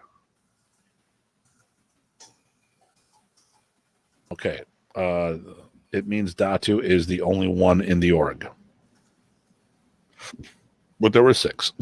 So I don't know how to take that one. Yes, it's also vinegar, soy sauce, and a few other products. Well, maybe he named Jeffrey Vinegar. And I'm not trying to make light of this because I've had people bust my chops on this, and I actually put up a picture of the Datu Puti white vinegar thing. And the point, and Kelly Warren got all freaked out about it. He's like, "Oh, I'll dare you make fun of it." I'm not making fun of it. What I'm trying to show you is that if it was a religious title, they would not have used it on a food product. The band wouldn't be called this. They wouldn't do Datu music. They wouldn't do all these things. We don't have Christ butter. This is awesome. You guys need to do this more often. We do it once a week. It's on Mondays. Come on, Paige. You know better. I've told you about this. Killing me. Absolutely killing me. Uh-oh. Chris Davidson +1. This. I don't know that one. Am I missing something there? No, this whole area of the conversation, I think, okay. Chris, is thumbs up with. Thumbs up. Yeah. Okay. So, so I mean, once again, I'm trying to make a point, and if someone thinks that I was trying to make fun of it, I'm by no means am I trying to make light of the whole thing? Because that's not what I'm doing. No, he was plus wanting the idea of having it more often. Okay, there we go. We only get so much time. And we go way too long. We do. Well, once a week is if that's and you know it would also help if we had more people. I don't know how hard it is for you to wrangle that, but Hey, well, okay, so they have to volunteer. well, yeah, that's it. I can't twist anyone's arm. Yeah. You know. Oh, wait a minute. Wait for it. Boom. Nice. There we go. And that's not making fun. Look, you can appreciate the humor and the point of making of, hey, something is actually more comfortable and less restricted than you think it is. Here's an example. But it's still funny. It doesn't mean your title, Datu, is funny. No, but it no. means the situation's funny. Let's see. Let's do this. There's Datu. There's Datu music. Okay, Datu soy, cane vinegar. Let's do. I got another one. There's a trend here of fermented products. Okay, now that's getting down to the point where we're being too funny. Okay. Datu songs, Datu music. Hey, let's look at that. What's this? Oh, look at that Datu music. Oh, I want to get rid of the brand here. So that's the name of their band. Boom. Okay, Datu Alexander Jr. and electronic tribal music. Okay. Duo Datus is a Filipino music group, formerly of Kuya and the prison dancer. Nice. Datu showcases a movement of gongs and storytelling, singing and rap. All right, pull up Chris's first comment with a ... thought. The Shazam. Okay, first of all, what did the page say? You can be Shazam, Tim, and your friend partner Captain America. He's more Captain Clean, Mr. Clean, but whatever. So Datu hair products. So you could call it Datu Dan, in a sense, Dapper Dan. Dapper Dan. Datu Dan. No, we can't do that because that's. Yep, I didn't think about that till afterwards. That was meant to be funny. That was good because that person being funny is kind of funny. All right, I'm done with it. He would laugh. All right. I don't think he would. Okay. So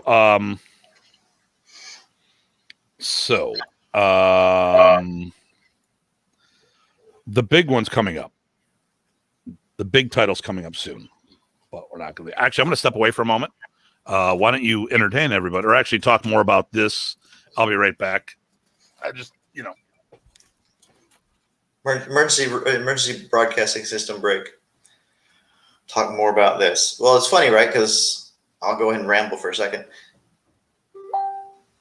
There are different perspectives to all of this, right? And I think it's valid for somebody who doesn't have the titles to also ask some questions. And I think you guys are being great asking questions.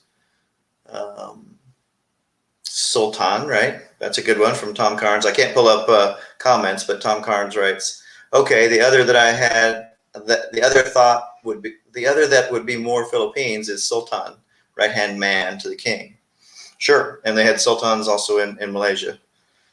Actually, I'll go ahead and do my Malaysia story. So I lived in Malaysia for 3 years growing up in high school.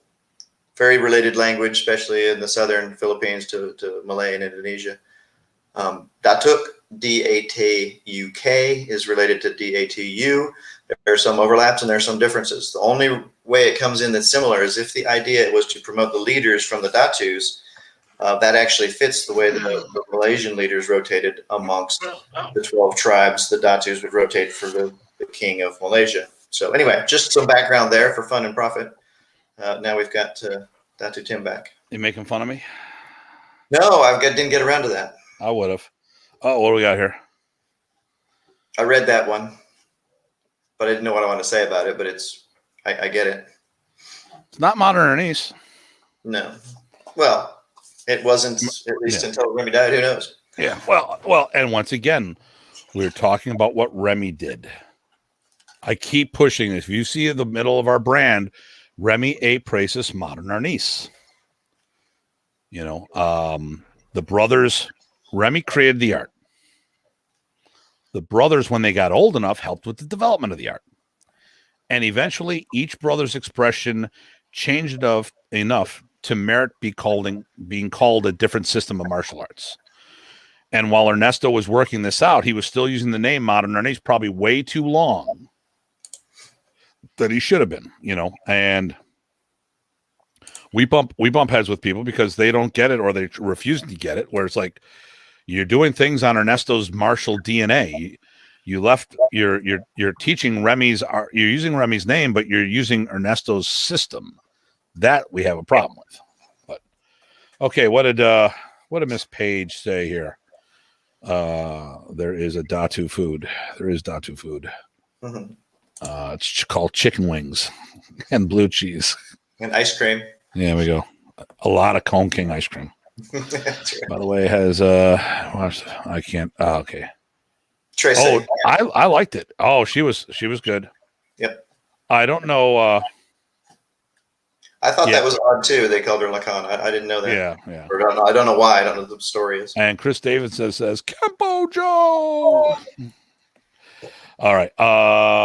So I'm biased here. So of course, I lean towards the Datu ship as being the most significant. But what do I know? I actually look at the internet. Okay.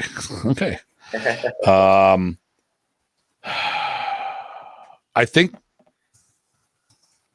that's the core of the titles. There's only one more, the big one. I think you know which one I'm talking about. The one that's way overused. But do you have? What was that? I was gonna say, don't get me started. Oh, I'm going to.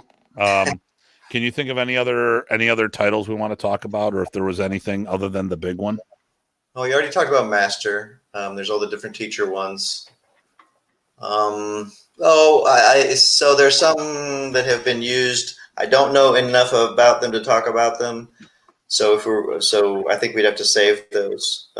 Unless you know some other ones. Like I said, I don't have any more information on these other ones that I've heard come up, and that's about all I know, that somebody, has used them. Oh, why don't you throw it out at me and I'll tell you if I heard anything about it. Well, and I know two people that have talked about one of them, and I just don't know what to make of it. So there's the Guardian of the Praces, Legacy of the Praces Bolo, right, from Mr. Bram. And there's also, I think, other Guardians that popped up too.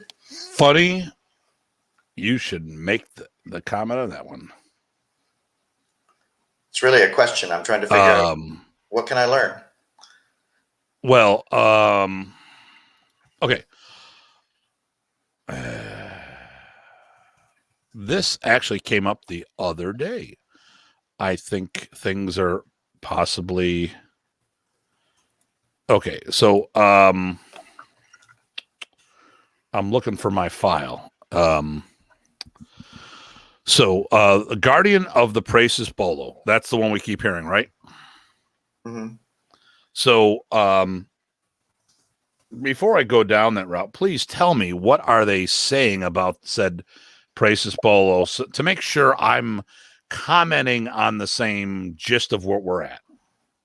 No, I just said it. I've come across it, so I've seen it used and sometimes it's in a promotional material, but that's just laying out there, right, under the name. And I'm just wondering, what is that supposed to be telling us? And I'm not picking on him because you know that Bram is a friend of mine. Okay. I understand it more. I could ask him, but I haven't talked to him for a while. Well, okay. And I don't want him to get defensive just because that's what people do. They think you're attacking, and I'm not. Yeah, I don't want to deal with this one. I actually downloaded it the other day. Which? Oh, Tracy? No. The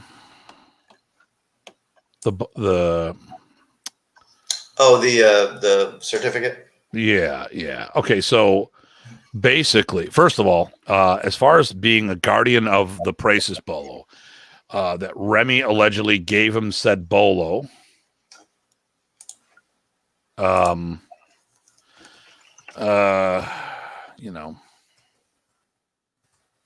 Yeah, I know. Listen, with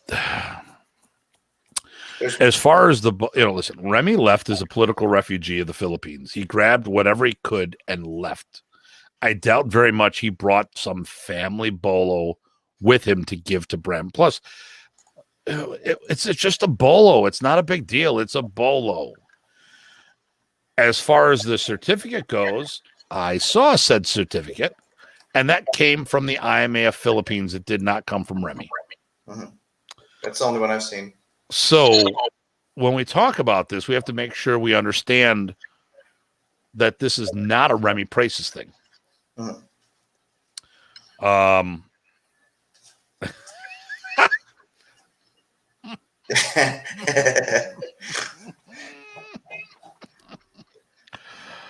Okay. Well, no, then it would have to come from a watery lady lying in a lake, in a pond. That was on the next season of Tracy. Okay. Well, let's go to another one. How about chairman of the board? Since that's not around anymore, it's another interesting one-off that Remy used to use. Well, the chairman of the board was Randy Shea, and I don't think had any real teeth. Yeah, he used it a lot, and he would say with great emphasis. So it was interesting, but yeah, I didn't know what it was beyond some sort of recognition of Randy, but I didn't know what it meant.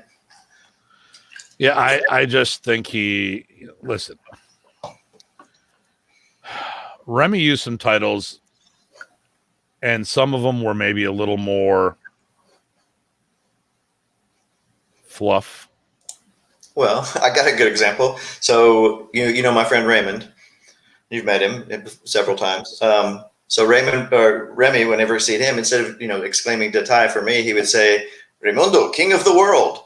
Is that now Raymond's title, King of the World? I don't think so. Well, of course it is. But Remy used it. He was making fun of the name, translating. But yeah, so some of these times I think people go a little too literal with some of the things Remy was saying, unless he wrote it on a certificate. Okay. And just go with it and take it for the encouragement. Heck, he said I was one of the top. Raymond and I were the top representatives in Texas for a while. You know that story. Yeah. Until Randy moved there, and that's fine. But we didn't get a big head over it because we knew how much we didn't know.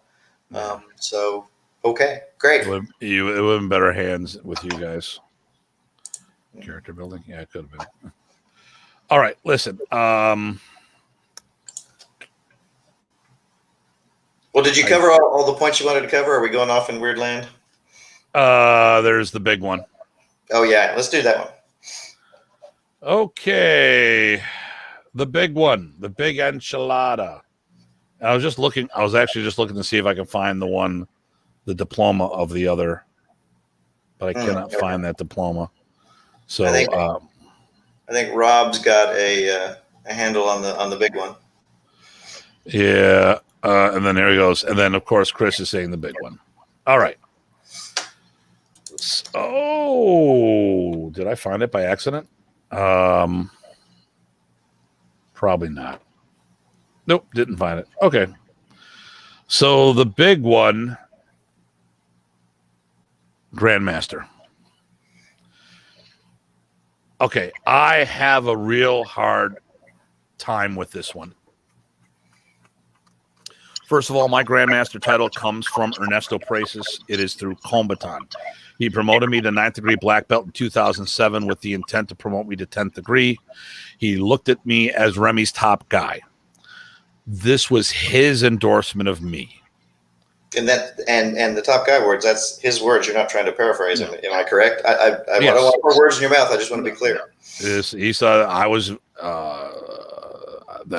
you are my brother's top student. Okay. At the thought of anything above Datu. I turned in for the best part. Okay, so but he passed away before that could happen. I used GM because of the I used it because Ernesto promoted me to GM. I use it more of a business situation. I to be honest with you, I value Datu more than Grandmaster, and we'll get into that in a moment. But if we're doing Remy Praesus Modern Arnis, it's like, so Paul Jonulus asked me once, I thought you said you weren't going to use the title Grandmaster. I go, when as it relates to Modern Arnis, no, I don't. I won't. I would. There's a couple circumstances that I would be willing to use that title for. One of which would be the rest of the Modern Arnis community get behind me. If we were united in that mindset saying, Tim, we want you to be the head, that's a different story. And I think if we're going to call anyone the Grandmaster in Modern Arnis, right now, that would have to be part of the community would have to stand behind this person, So currently, there's a couple of others ways that I would end up using it, but right now, that's the only one. That's the only one that way I would use it. And of course, you pass the popcorn to Rob, you too. So in Modern Arnis, only the 10th degree black belt wore the Grandmaster title, or had the title of Grandmaster. The problem I have, and once again, when it comes to Modern Arnis, I'm very upfront. I am a 6th degree black belt in Modern Arnis. That'll never change underneath Remy. When we did in our organization, I took the ninth. I didn't use the Grandmaster title. Then later, Ernesto promoted me to 9th and Grandmaster because that's what he uses in Combatant. So I was legitimately promoted to a Grandmaster in that system. So, gets another beer. So, what I have a problem with is that other people are using Ernesto Praesus standards to Remy Praesus' system. We've talked about this with the material, but let's just talk about the rank structure. Ernesto did Grandmaster at 8th and 9th degree black belt, and 10th was Great Grandmaster. That is Combatant. That is not Modern Arnis. He's had this synthesis long before he changed the name. Combatant has been around longer than when he did the branding, the rebrand. I was talking to Shelly Millsbog yesterday on this. The Double Bastan program goes back to the early 80s. I don't think it was finalized to the mid or late 80s, but the four systems, the four basic systems, they were being done back in the 80s, if not longer. So the promotions of Modern Arnis that came from Ernesto say, let's go post 83, 8 years after Remy left. Maybe that's even too much time. I think they were more Combatant than Remy or than Modern. But Ernesto was still using the name of Modern, and that's the big confusion. The curriculum is not the same. It is different material completely. Would you agree on that portion of what I'm saying about the different material? For me, I agree with it, but I think it's important to say that it is a perspective that comes from, this is your perspective, and I have to agree to a larger portion on the points you just made.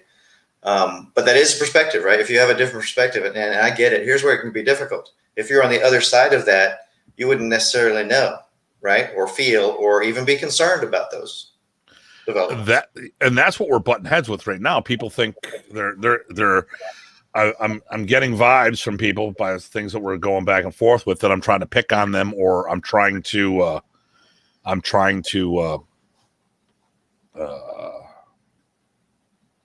get them out of the mix, try to disqualify them from being Modern Arnis people. And that's not the case. They're just not doing Remy's material. If you left Ernesto and you abandoned his martial system from top to bottom and then learned all of Remy's and you joined Modern Arnis and got into it, hey, by all means, I know JKD people who went into Wing Chun to try it out to look at the roots and left JKD and went all in with Wing Chun. you know, and after time, they became top-notch Wing Chun practitioners, and people forgot about where the guy came from. They're like, oh no, he came from this, but he did his work. Okay, there you go. But when you're doing it on Remy's or Ernesto's chassis and picking and choosing the material that you like from Remy's and leaving a lot of things out, like kata's an example. You know, you can say what you want about katas, but how much material did Remy tie into the forms? That's how he taught you to dissect moves and start with applications and make them your own, was actually using the forms a lot. So, you know, and I remember the first seminar I had him here by himself. We had the room's rated for 300 people, but not swinging sticks. We ran out of room. We had 115 people at the event. We're on top of each other. We couldn't do any stick work. And like an hour after the first hour, I go to walking up to him. I go, so when are you going to teach something other than Anyo Isa? And he looks at me. No one else knows this. Like, yeah, but I want you to show me something at Delaware. So the way I would accept someone as a grandmaster in modern Ernest is if Remy promoted them. If an authority of modern Ernest could do that. But he's gone.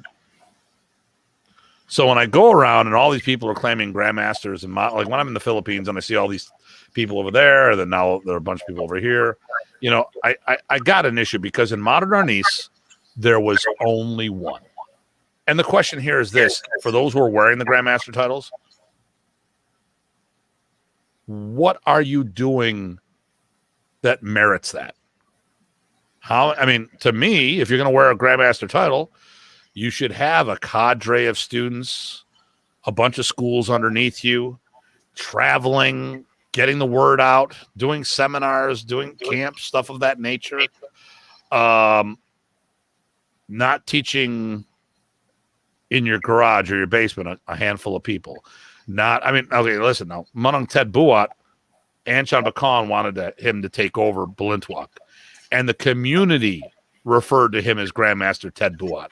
Not just the students. The community acknowledged him as a Grandmaster. Okay. Well, there's the other side of it too, right? So I was raised coming up that your Grandmaster was the top of the whatever the structure was, right? Mm-hmm. That goes into the top of a pyramid is not 5 points; it's 1 point, right? So that's how I was raised. But again, I come from a Chinese background before. I also ended up doing Filipino, but then we had Remy, and he was our top point, so it seemed to fit to me. So I struggle with that too. Yeah, I mean, when I talked to the Komutan guys, prior to COVID, everybody,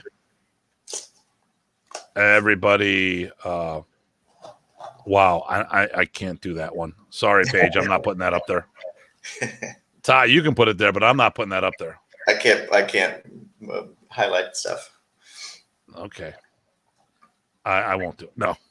Okay, what the hell? All right. Let's just say I'm putting up here what she's writing. Okay. I hope Rob and Chris have all their popcorn and beer out. That's right. Listen, it's not what Remy did, and we're talking about Remy's art. And I just don't like people. I just don't like what Remy's doing. So what was it? Speak the truth. So let's be clear on another thing too, right? So head of an organization, right, can certainly claim that because that's that single point that I'm talking about, right, at the top, doing all the things for that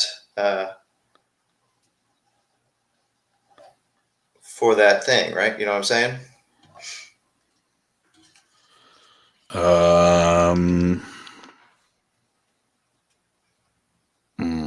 Let's see here.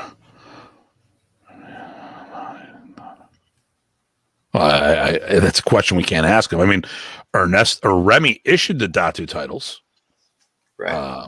So I don't know what to tell you beyond that. I mean, So he, I can hear his voice in his head, and this is just my projection of my understanding. He would say, "I'm the Grandmaster," right? I mean, so it's very clear that he kind of looked at the Grandmaster as being in that single top point as well, at least from my interpretation. I was talking to Comaton people prior to COVID, and they're still following Ernesto's protocols, which I said, I get it. But I said, listen, you really should think about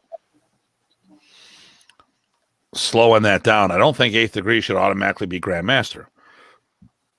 Because, the last time I was over at Dieter's, he was promoting 1 or 2 people to 8th degree black belt and Grandmaster. I'm like, how I feel about this? I go, if you want me to sign as a witness, I'll sign off on it.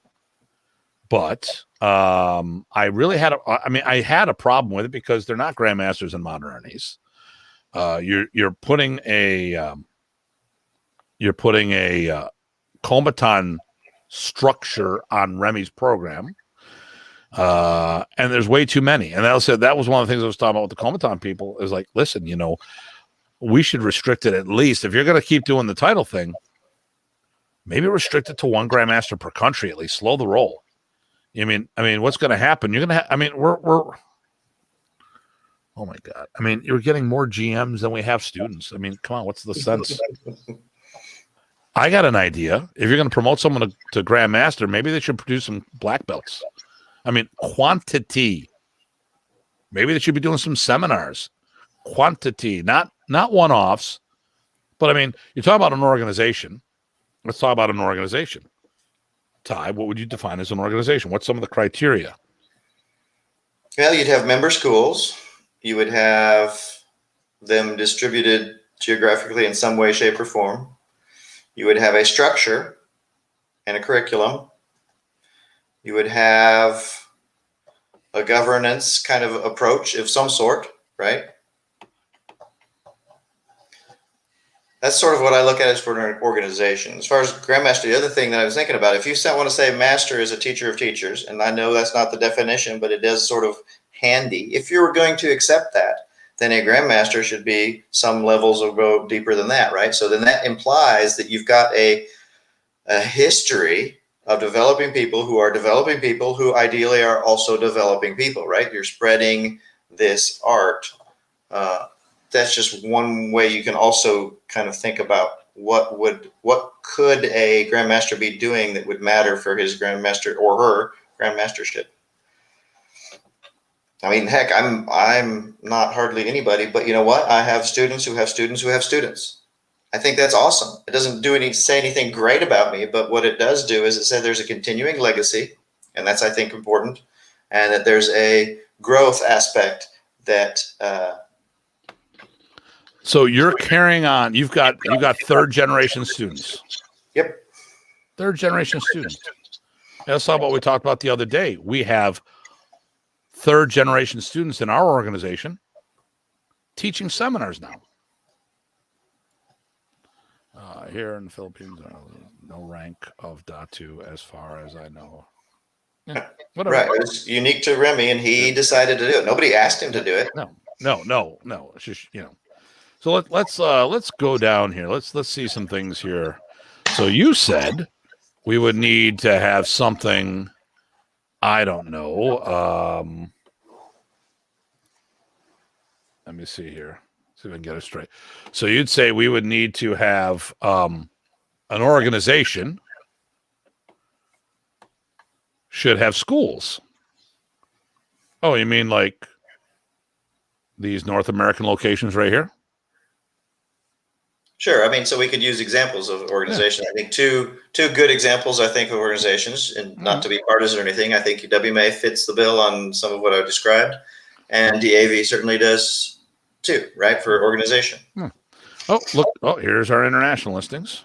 There you go. And ideally, you'd want to see international, but that's not a requirement, probably. Wait a minute. Be an organization. Wait a minute.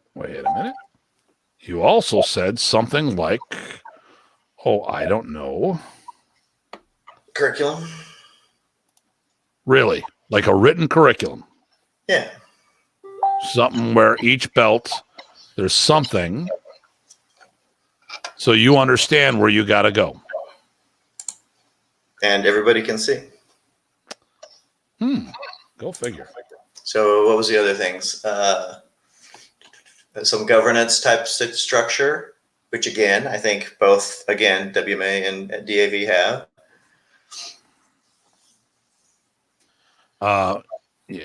Let's see. It's another thing here. I can't remember what I said. Am I supposed to remember what I say? Look, it's hard enough to just say it. Oh, here we go. Being active out there doing stuff. Sure. Right. Yeah. And more than just your organization, ideally. Oh, you mean like teaching over at the symposium? Sure. And Renaissance Martial Arts Festival and Saratoga Martial Arts Festival. Or even at sister organizations. I think that's important. I think that's actually for the greater Modern East family. I think that's great. Right. And I think that several people are doing that. And I think that's awesome. All right. Let me go here. Breathe, deep depth and breath. There we go. Joe simply stated, father, grandfather, great-grandfather as generations. Yep. So is a generation of students and black belts to know levels. Yep. Okay, thanks, Bo. And puts the white lantern ring. You can. It's not going to help you, buddy. I got the black ring. So,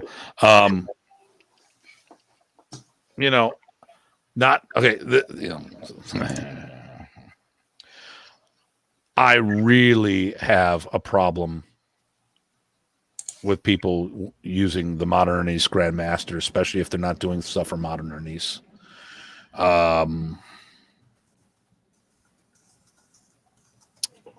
I said, let's put it this way. I have a criteria of what I would consider someone as a GM for the art of Modern Ernest, and there's no one out there doing it that I would put that mantle on. But let's see here. Now it's 20 years after his death in Generation Live organizations. The problem is there's not that many organizations that are left anymore. I mean, it's almost more regional groups than it is an organization. What do you think? I wish we had not things had not decayed. Decay is not a good word. I wish things had grown more than from where they split to than they have ended up now across the board. Yeah. And I think you said this. You said what's good for any of us in Modern Ace is good for all of us. I think that's a quote from you or something like that. Listen, we would have been better off. If we could have coexisted peacefully, life would have been a lot better. Absolutely. Well, that's why I was a hermit for a while, but no, let's not go there. I just. There you go, Chris. Yeah. Some of them have atrophied. Yeah. Yeah. Well, I think we hit them all the ones that we were going to planning on dealing. So, listen, Guro was a standard title that when I was around was issued out when you got your instructor's diploma. But then again, Remy may have tightened that up years later. I don't know. But generally, when you're at least a black belt, definitely you go by Guro. Punong Guro was given to two people. We use it in the organization as a master at 5th degree. The criteria of having to promote a black belt or two, actually a couple. Based on Remy's description, largely too, right? Right. So there we go. But I mean, that's what we do in our organization, continuing because I was one that was granted one, and Remy told me that by what he told me, others could get it. Mm-hmm. We talked about the Masters of Tappy Tappy. They're Masters of Tappy Tappy. They weren't. The title was not created to take over the system. That may have happened. The mission statement may have happened differently after he got diagnosed. And well, like I said, my opinion, the optics of what went on, there were some shenanigans going on there, and we won't even go there. Like the will that was never executed. That had a bunch of us supposed to take over, but once again, the will was never executed. So, hey, say what you want there. Datu's tribal leaders make sense that what Dieter said, that there was a good chance that the successor would have come from the Datus, but no verification on that. And of course, as being the last of the Datus, to being the last one promoted. Obviously, it would be in my best interest to support that, but I've got no data on that. I can't confirm nor deny that one. It makes sense. And then Grandmaster, I don't see anyone as the GM of Modern Ernie's now, unless there's a few things would have to happen, and one solution would be we all get behind one person. But that's just, there's a couple other criteria that I would be open to, but right now it's about, since that's not happening, because there's really no one in the authority, because since someone did put it out there, let's go with this. When it came to the will, since it was posted in Dan's book as of late, Remy's kids, none of the only Filipino that was mentioned to be part of the board was the late Roland Dantes. Remy's kids weren't part of the martial art aspect of it. None of the Filipinos were part of the martial art aspect of it. It was just Roland Dantes. Okay. So, and we're going to be wrapping things up here. So thank you. Always love the information. Always enjoy the stream. And simply stated, you're too busy looking good to promote. You've been too busy looking good and promote the art. Yeah. Are you giving me a show enough quote sort of like that? Is that what that was? No, wait, no, it wasn't. No, that was actually maybe a Wesley Snipes from White Man Can't Jump. I think that was it. Maybe that. Real quick, there's two events I want to talk about, and then we'll wrap this up. So the weekend of August 6th, 7th, and 8th, Tuhan Jack Latour, along with Coach Danny Terrell, will be teaching in Brockport, New York. Oh, this is killing me. I got to click on it, and I'll get rid of the brand. That's the only thing I don't like about the software. It takes a little, So they're doing a 3-day training camp. Go to ptiacademy@gmail.com. Tuhan Jack has that information, or you can go to pakiti.com. I don't know enough about Coach Danny, but I will say this.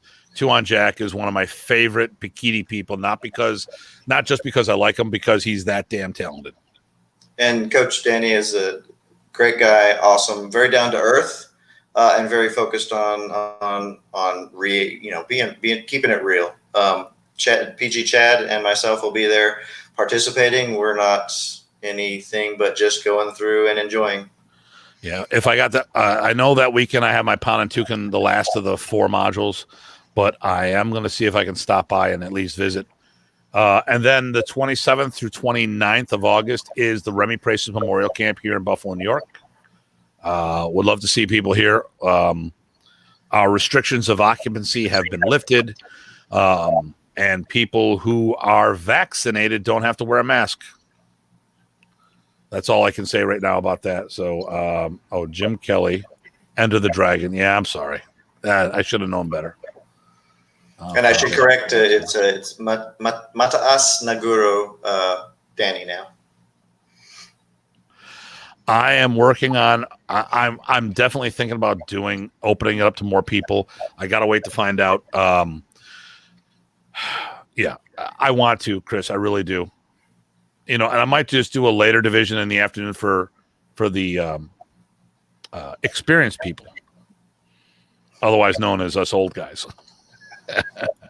Okay, next week, I've got an idea for a topic, unless someone chimes in and wants to join us. And listen, you know what? If anyone wants to join us, I don't give a damn. You can come on and join us. Experience, that's another one. Anyone out there who would like to be part of next week's show, just chime in. What do you think, Ty? How about we talk about because unless I'm not going to be able to get the film done, I'm waiting for Carl. We're going to be doing a Tappy episode. I'm going to break it down. I'm going to do a short couple-minute video on this, but I got to get Carl here to break it down, what Tappy was and what it evolved to, because there's a big misunderstanding of the two, and I want to break it down step by step do like a 2 to 3 minute video of it and talk it, break it, and boom.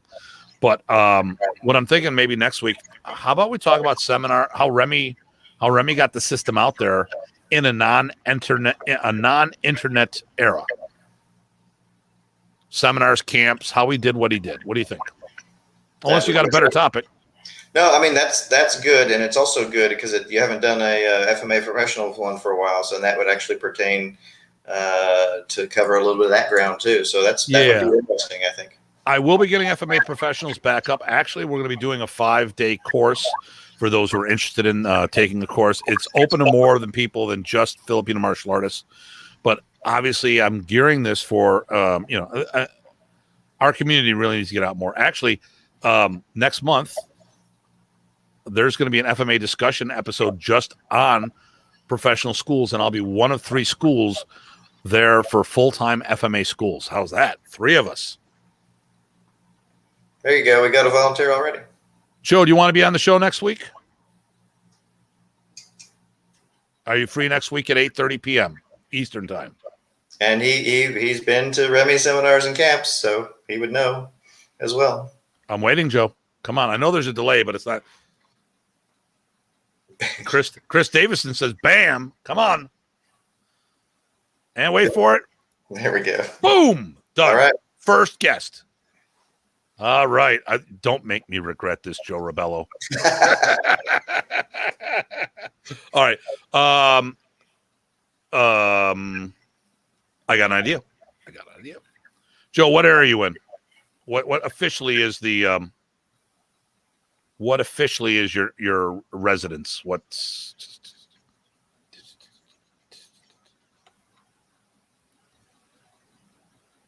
I know this lag sucks. Oh, is that him writing something? Yeah, I don't give a damn about it. Yes, I want to know where you're located. I wish I knew. Let's see. Thanks, Chris. All right, Chris. Okay, so we'll have Joe on next week, and his area is New Bedford, Massachusetts. So we'll also talk about modern East development in your area. There we go. There you We'll go. talk about seminars and how he affected your, who was whom in the zoo, and we'll go from there. So all right, Joe Rebello, guest next week. Good deal. So all right, everybody. As usual, please, everybody, stay safe and stay sane. And I got to take that comment off because I can just do it here. And I'm getting ready. Oh, what's this? Great show. Thanks. Yeah, we gotta, slow it down just a wee. Thanks, Rob. Good night. All right, everybody. This is Datu Tim's and Datu Tim and PG Ty saying thank you for tuning in, and we'll see you all next week. There you go.